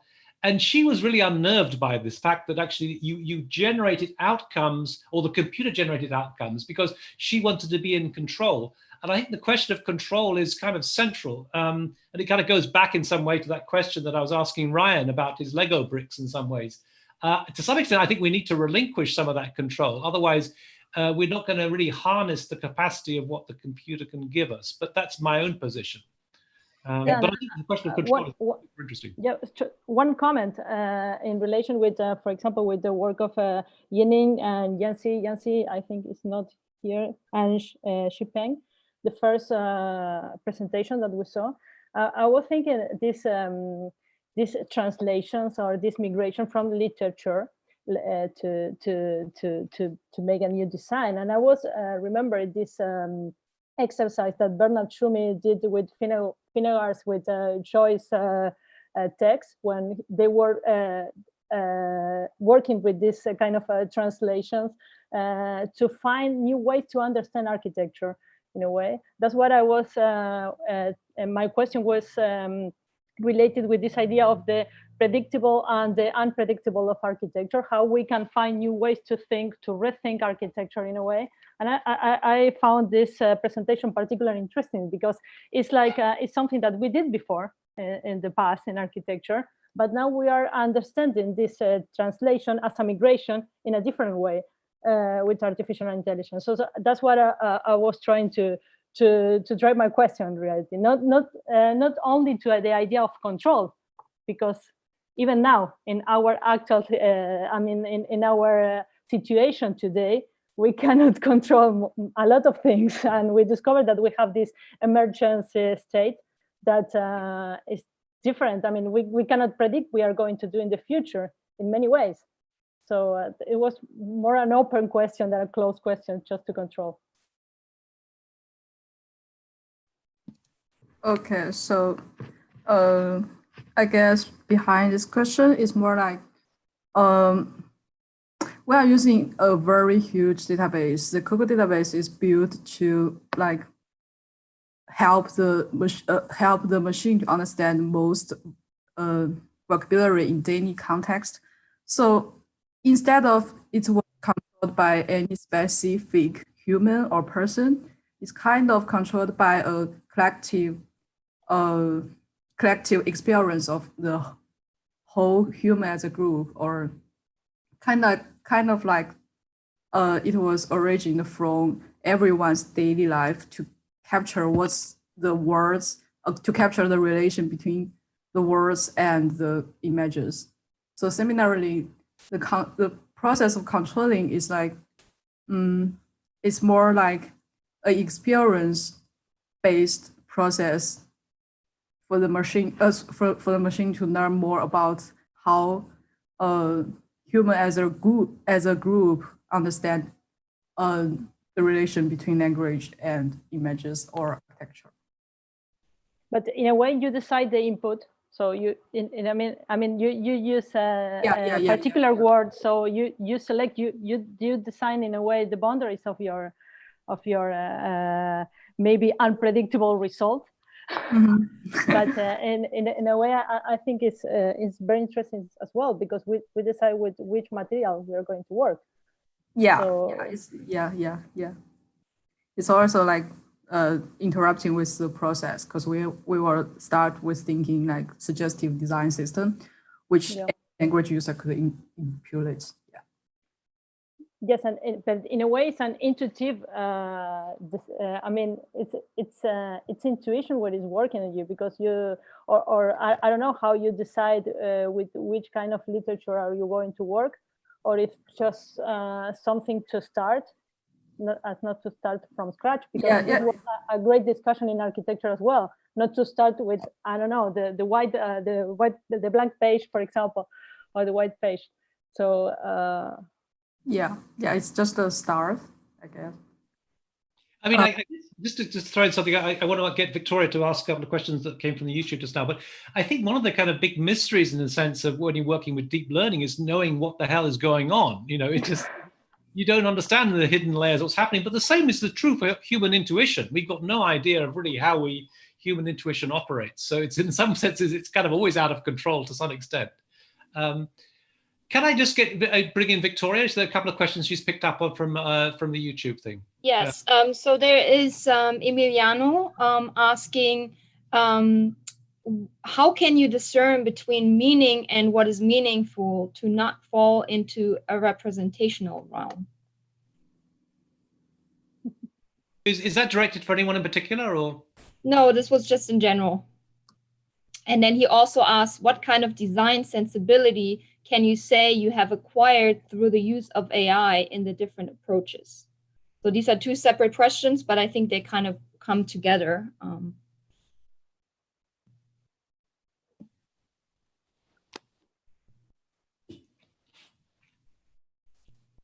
Maybe you want to speak to the design sensibility. I mean, each of you probably has, experiences throughout. Yes, Alessandro? Okay, dealing with design sensibility, I think that an interesting point that I made also in the presentation is that seeing how the machine learning and its own representation of knowledge works, it's pretty interesting, because help us to ask questions about how we represent knowledge and think about stuff, in the way we construct concept and so forth. And in this way, seeing the output, seeing the entire process with machine learning is precisely the moment in which you ask yourself some question about how you construct this sensibility, this design sensibility, and so forth. And in this way, the machine learning was intended back in the old days as the artificial intelligence was intended back in the old days as a way to study the brain, study the way our minds works. And this is to some extent abandoned, but I think that it's more interesting to pointing out the differences between how we work, how we deal with design, and how the machine learning or artificial intelligence works, because we can tend in a more general way. We found out that our representations are generally more specific, more defined, with closed borders and so forth. But generally, representations inside machine learning are more continuous, are more undefined, are more represented by continuous function and so forth. For instance, I think that if you train a machine learning algorithm on a lot of different human faces, it doesn't acquire the idea of gender specific with male and female, but thinks as a full spectrum of possible position inside this vector space. And I think that exploring the design possibilities not as different function as opposed, the different configuration, different type of building as opposed by each other. But with this field condition, this analysis that is more on a vector quantitative way can be a good starting point for rethinking our design sensibility. Okay, can I say something about this question? Sure. Okay. I just have a clue that how to understand is meaningful, because this is actually, this continues to what I have said previously, how you can understand the feedback loop between human brain and the architects or the design work. So for me, beyond the material aspect or functionality aspect, there is something what we call the symbolic aspect. For example, when you mention Eiffel Tower, you are talking about some designs, thinkings, or how to make such a great work. But on the other side, you also can, when you're seeing or when you're thinking of the Eiffel Tower, you probably have other memories. For example, Eiffel Tower represent Paris, represent what we call the French culture. So this is what I call the symbolic aspect. The symbolic aspect can be accumulated historically. For example, Eiffel Tower in 100 years ago are quite different, has different meanings compared to the meanings of Eiffel Tower nowadays. So they are evolve, develop, and update always symbolically, meaningfully. So this is what I call that meaningful contact is a symbolic contact, which is attached to a material architecture work. So I think maybe this is a kind of clue to really understand or to deepen this question, because this question is quite difficult, because you also need to talk a lot about if a machine, the relationship between the meaning and the machine work. But I'm just talking about how human think about meaning and meaningful. So Jane, you were referring to the other question, the one between, because I think Alessandro was talking about, it was addressing the first question of design sensibility. But okay, but I'm talking about. Okay, so maybe I could just say something. I think. I mean, just to, I don't want to give you a theory lecture here, but the meaning and meaningfulness, you can understand that in terms of semiology. What does something mean? You read a text and it means something, whereas meaningful is typically related to a kind of more phenomenological project. You experience the texture of something, which is a slightly different sort of approach. I mean, in some ways, though, it is an interesting question, this one about representation, because in some ways, I know that Marina is particularly interested in trying to get beyond representation into thinking about processes, but you are in some level locked into representation when you're working, especially with something like style GANs or any GANs. Basically, it's an image-based thing. The Eiffel Tower, it's not a kind of understanding of the structural behavior of the Eiffel Tower. It's somehow, it has other kind of connotations in some way. And in a way, that's a kind of limitation. There's a potential sort of, you're always going to slide into some representational discourse that you're going to be interpreting things instead of trying to understand things in a process-based way. I would always want to get beyond representation and think about process myself. But maybe I can throw that back at Marina, who I know is interested in these kind of questions. Yes, and I was thinking in this discussion that we have about representation last session with Matthias, for example, when I made this question, because in a way I feel with one of the presentations that if you only want to go to the end of the process and I mean just the result, and you are not interested in the process, in a way you lose certain making decision process that we are talking about in a way, but also we are like going back in this idea of the styles and representation that we had before the architecture of 90s, And in a way, we are following this kind of styles that we were talking about. For example, I don't know, parametrism. So I don't know. We are like going back again and again. We still didn't open the box. I mean, because everybody thinks that during the 90s the architecture was always we all the same architecture, and we have absolutely different architecture during the 90s. And even when you mentioned Manuel de Landa work, I think it's super interesting to understand this kind of approach to architecture, because there are a lot of ideas that they're still there and we didn't use it. I mean, it's like we just formalize or architecturalize some things, but we didn't explore. We didn't go deep in this kind of, and I think in a way it's also problematic if we just, if we all only pay attention to the operations, how you do things, but without any reflection about what you are doing. And I think this it's a little bit dangerous for architecture as well.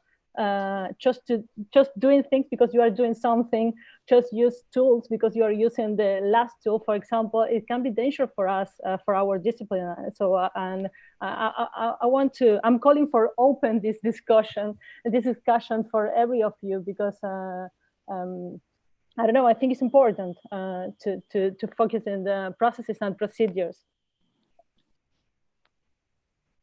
Can I just just shift the conversation a little bit? Because I mean, one of the, I think in some ways the most interesting presentation was George's presentation, because it was actually exposing what it is that we do as humans really well. I mean, just picking up a brick. It's for us, it's nothing special. And I know that George spent a semester trying to work out how to even interpret a brick, get a machine to interpret a brick.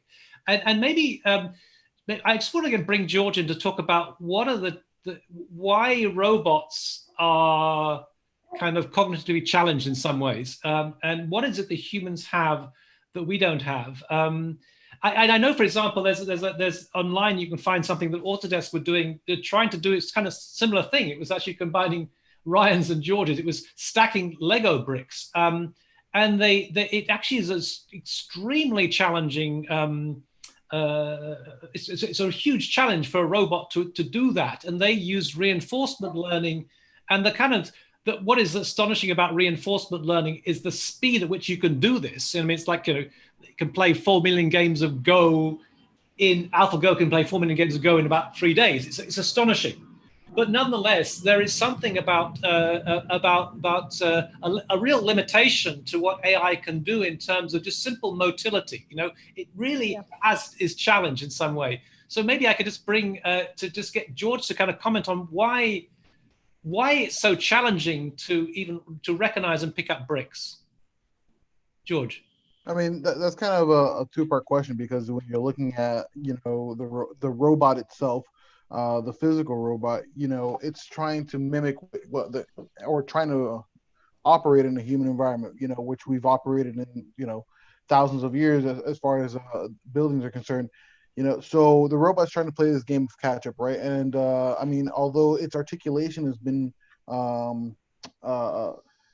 I guess, well defined since the 70s till now, although the robot system has been the same, it's the instruction that it needs to receive, right? So it's trying to understand and rationalize, or at least in the AI side, how to operate in this environment. And there lies the problem. In the presentation that I was giving earlier, they work exceedingly well when you give it a very limited amount of things to deal with, as far as in a structured environment, right? But you throw it into an unstructured environment, it has no idea how to operate. I mean, let's remove the idea of having the robot just move around the job site, which is incredibly complicated already as a human, but how to pick up things, how to understand that there is different qualities and texture, visual things, different tools that need to be used to grab certain objects, right? So and the idea of reinforcement learning is pretty interesting, because I mean, we were talking about earlier about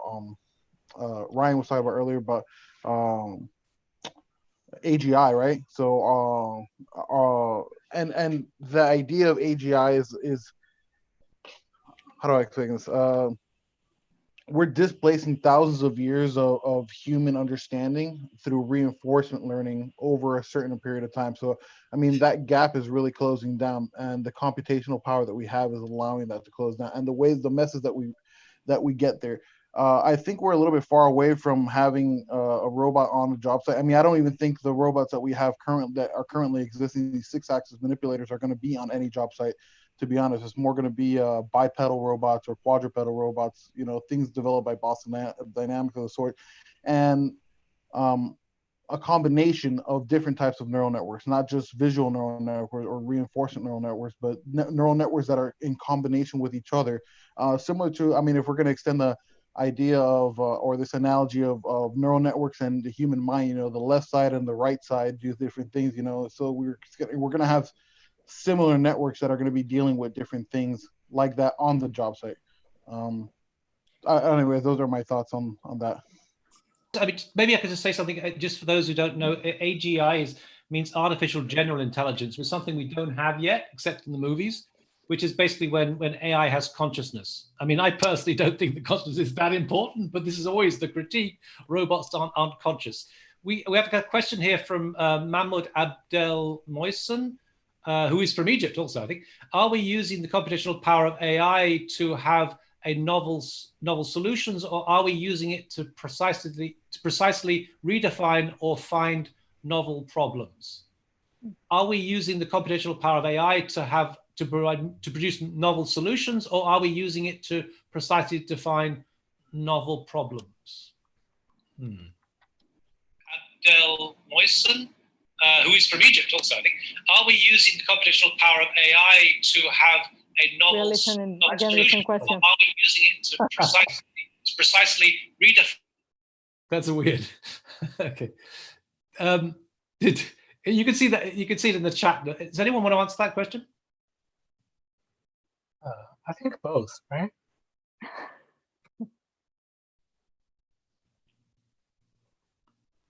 Like, so on my presentation, we are trying to deliver a novel solution for urban decision making, and hopefully it is more intuitive, collective, and also more informed.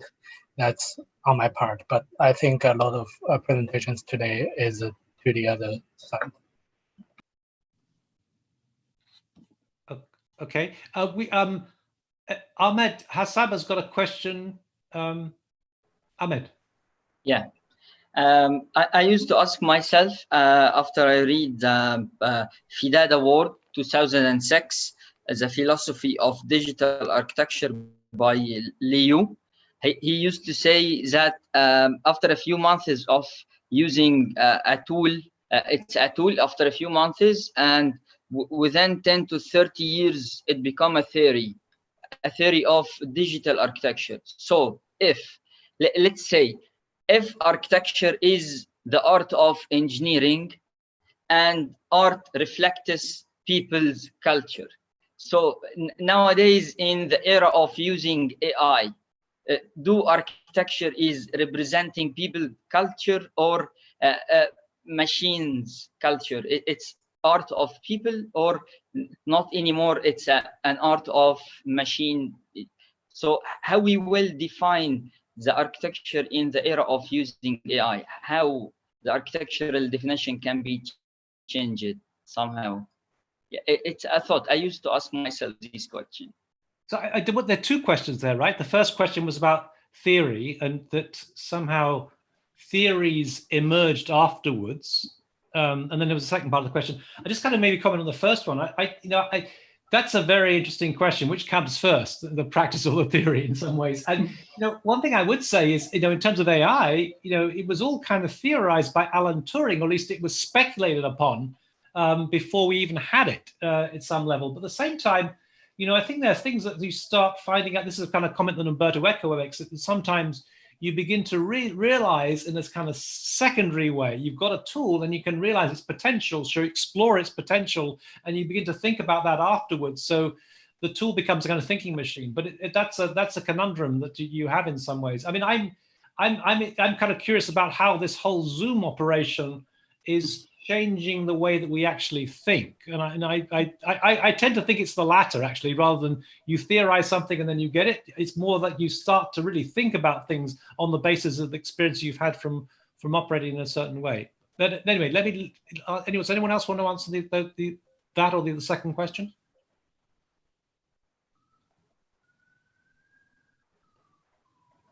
You've thrown everyone.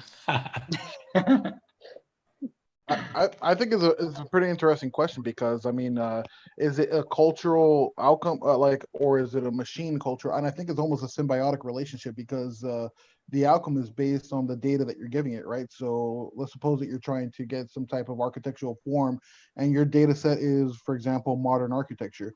Your outcome is going to be within the realm of that data, right? But if you throw in some type of Islamic architecture, and you train a neural network on that, then you're going to get that type of thing. So it's biased in the sense of the information and data that you're inputting into it. And then that raises a new question, you know, is this new symbiotic relationship, because the outcome is now half man, half human, you know, what is that moving forward? You know, are we entering into this world of becoming the cyborgs, because the outcome, now we have a new trajectory of outcome of this new style of architecture, which is half machine interpreted, half man made, you know. So I don't know, it's an interesting question to think about. But haven't we already been cyborgs? I mean, even with a pen. Definitely. I mean, yeah, it's always been an extension, right? But this will be critical cyborg. You know, at FIU, one of my lectures, I start by saying I'm telling everyone they're cyborgs, because you think of this thing in terms of the movie, but actually, if there's a pair of glasses, right, that makes you a cyborg. So, and I suspect that actually the possibilities afforded by the pen have maybe in some ways begun to suggest ways in which architecture operates, or indeed, let's say the parallel motion operation that we used to have before the computer was dictating or was inviting or allowing or affording certain operations, just as the image we see behind Ahmed now, which is kind of a kind of to do with what you can do computationally, kind of somehow things emerge out of what becomes easy to do with certain sort of tools. I mean, you know, when I was a student, we were using these parallel motions, and we had these things called French curves that you could draw a curve, but you had no idea what you'd drawn, and therefore it was kind of meaningless in some ways. So it's an interesting kind of question there. I want to answer to the cultural call. I think it's absolutely important, because this operativity or this stylization, this formalization can be, I mean, can be in a way rethinking in a cultural way. I'm sorry, I'm going to come back to the Yanci presentation, but I think is this idea of using the literature in a way is super interesting in a cultural way. How I mean, because we have the input in that way, so I think it's important. I'm sorry to come back again for the Bernard Schumi design, but I think it's really important because he did this exercise with the student using James Joyce's literature to develop. After the design of the Villette, I'm sorry, and I think in that way we were more compromised in a cultural way, architects. I mean, and I think it's important, not as a banalization of, for example, philosophers or things, not to formalize in the idea of representation, but just to take the processes which is behind what they are doing, because I think this is part of the cultural project that we are doing as architects, because the city is a cultural construction. For example, architecture is a cultural construction. So I think it's really important to pay attention to this and not to fall only in an operativity without what we're doing. We should be conscious about certain things, even when it's after a process, when this maybe you make a process and then you rethink things that you did before, and you found a result, and you result that you never think that is going to be there in your desk or in your screen right now. But I think it's important to pay attention to this. No, it was more a reflection than a question, no? No, I think I would say that I happen to know that Matthias is working with some of the Michigan team on a project right now where they're taking that project further, and it hasn't been unveiled, that project yet, but I look forward to seeing that, because I think that I agree that first project really opened up a huge, a load of questions. It was very provocative as by linking architecture to language in that way. And one last thing that kind of, I would like to see in the future, maybe if we're not focused only on the visual. Right now, there's a lot of models that are kind of, very dominantly visual, and I understand because that's one of our biggest senses that we rely on heavily. But my concern is that we might shift from a very multi-sensual culture to a more visually determined culture. And I think it would be interesting to engage, because I know through a couple of friends that are doing research on sound and even smell through AI, because there's something that can happen there too. So I would like to see that incorporated in architecture as well, in the AI world, in the non-AI world. But I think it's important to not forget that we are living beings that are engaged in a whole process that is multi-sensory. And I would like to see, because the human brain is able to do what is, it's very plastic, and it's able to have multiple senses operate at the same time. And I think it will be really interesting to see that happen and being part of the discussion as well in the future. So just as a side note. No, I just want to pick up on that, because I mean, Bernard Schilly is an interesting character. We've actually got a Bernard Schilly building at FIU we work in, but he's an interesting character because he was always pushing something else beyond representation, but then his work was always judged in terms of representation, and that's really the problem. As architects, we fetishize that. How do you get beyond that? I mean, I think just as architects, but as human beings, I think that if you think about, we are, to my mind, we are ocular-centric. We privilege the visual. I mean, for example, a dog. A dog can smell and hear a vastly increased range compared to humans. We really privilege the visual, and that's always going to be a limitation. I mean, I appreciate what you're saying, Victoria, but I think that's our Achilles heel. We always want to see the thing and judge it by appearances. And it's interesting to think about. I agree with you, because if you actually just think about the fact that the visual sense is the only one that you can focus. So you can determine a predictable space, basically, right? You can actually focus in on an area and call that your attentional focus, which is not possible with sound that easily. I mean, I'm fascinated by sound personally, because I think it is so polyphonic and multi valent, and it's not you cannot discriminate as easily. It's much harder to discriminate between different sounds that at the same time come into your ears than it is to focus. And I think humans have chosen the visual sense because we have more control. So we go back to that question of control in a way, which I think is very important and very interesting. I just want to challenge everyone to kind of sometimes go out of that and maybe think about what it means to be human a little bit more. I mean, just go ahead. No, just something. It's more related with the visual thing and with the idea of control. And when you lose control in a way, which is important also for architecture sometimes, and for architects. I mean, I always remember this strategy that was mentioned for Manuel de Landa about the fog of war, which is the strategy when you cannot see your allies, and in the battlefield you cannot see your allies, you cannot see who is your enemy.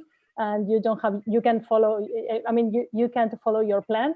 So you have to use your creativity to understand what you're going to do next, how you can survive. And it's a way to understand intuition as well. And I mean, because I was thinking that and this that you say about Bernard Schumi result, I mean, I'm not interested in the result of the architectural. I mean, I think that it's only one stage of the process, because then you have a longer process when you have the users, you have I mean, with time you have different changes in the building. So in a way, you have a longer process. This idea of long duration. Okay, just for it's more a philosophical approach, but I think it's really important to to understand that what we do is just one part of a longer process. And even it doesn't start with us. It's something that started before, and we are just entering to a kind of fluid to make it new. To this collaborative idea of Yan Zhang, I think is really important as well, to understand that we are just only one part of the making decision. And there is a collaborative project, if we think about this, that is more important than us. So not us like, I mean, not us like human beings in general. Just that. And I want to, say that I think we all are already participating, that you guys are sharing your work with everyone, and you're basically very open about how you're going about the process, and you making this open. I think this is amazing, because as Marina said, we are part of a larger whole, and we're just a small episode in the entire history of humankind, but also of architecture. And I think the trend that I see in general among the younger generation to open up discussion and become part of a larger whole, and not keeping it from each other, but really growing by talking about it and sharing. I think this is really beautiful, and I think I'm very happy that this is happening. And thanks for everyone sharing all the information and all the insights today with everyone.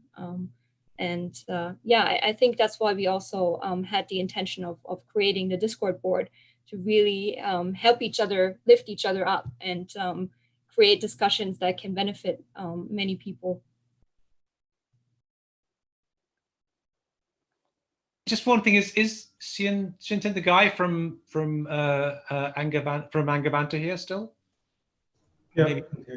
Yeah, I just wanted to because no one's asked you a question, but I want to. I mean, so your project presupposed in some way that it would be easy to pick up these fragments and construct this whatever you're constructing. George was kind of like telling us how difficult it was to recognize things. Is there something you had assumed, or would you be able to test out that as to whether it would actually work in the way that you were speculating? Well, I think, yeah, as kind of two-phase, and I'm kind of pointing out to the future exploration of my thesis, that the potential of robotic arm to manipulate without, but also thanks to George's presentation, my idea is based on a very perfect construction lab environment. So in this case, even for example, to scan the geometry, to scan the fragment, I need a perfect setting. And that's not possible in nowadays construction site. And that's kind of the potential problem that need to kind of think of. Yeah, so okay, good. I just wanted to ask that question. I think that maybe Victoria was kind of rounding up, so maybe I'll just kind of let things round up now. I think Ryan had another question. Okay. Oh, no. I was crossing your running. Oh, okay. Sorry. No, I just wanted to say that we have another session next week on AI. We got a lot of really good, proposals, and it was a shame that we couldn't accept all of them, because today has been amazing. And I think I must say that this is something that we had never experienced. I was in conversation, had an email conversation with Lev Manovich just yesterday, and he was saying, actually, strangely, that although we're all kept apart, somehow he's communicating more with people than ever before, and somehow, almost thanks to the pandemic keeping us separate, somehow we've managed to form this kind of platform of this bridge, which I think is incredibly useful. It's brought people together literally in a way that I had never imagined. When I had this panel discussion with Wan He from Xcool and the guys from Spacemaker AI, they're big rivals. I thought they were going to fight, but actually what happened, they came together and now they're collaborating in an interesting way. Also, with Anil Seth and Refik Anadol, that's a fantastic one as well. I would hope you could have a chance to look at it. AI and neuroscience. It was a really wonderful panel discussion. The next day they were kind of collaborating on something as well. So I think this is, what is this? I don't know. And it kind of goes back to this question about theories and tools. And actually what's interesting is how things are opening up as a result of the tool. And I must say that I hope that this is something we can continue as a permanent project in some way, to have a platform on which we can have these dialogues, which are incredibly interesting, bringing together people that we otherwise would never have physically come across in an interesting new way. So I just want to thank everyone. I mean, I was just blown away by the presentations today. It kind of makes me, it gives me real confidence in the future. And what I just want to say is that, you know, the whole project of Digital Futures is always about the future. You know, most of the books that Philip, Yan, and I produced have the word future in it, and you guys are the future. So I want to thank you for presenting, I mean, really fantastic work. But also I want to thank the new Digital Young Committee, who are also, I mean, as you know from the questions, super smart, a bit philosophical maybe, but super smart. And I think this is a very promising starting point for everything. We're going to hold these every Saturday. We decided that on Saturday was the best day in the week, and we're also, just to let you know, the timing is very deliberate. The one kind of slot in the 24-hour calendar where we get overlaps between China and Europe and the United States is the time that we're starting this thing. So this is actually, it's an amazing thing to be able to do, to be able to communicate in this way. And let's see what brings the future. Next week, I want the Digital Futures Young team to kind of say something about their ambitions. So next week we'll continue with AI. And I just want to thank you. This has really been a very special event today. Someone's asked another question. Sorry. Okay, no, that's okay. It's a very special event today, and thank you. So next week we'll be together the same time again on AI with some other really amazing presenters. So thank you very much. Thank you. Thank you, guys. Thank you, all of you. Incredible work. Have a great day. Yes, thank you. Bye. Shukran. Bye. Hello.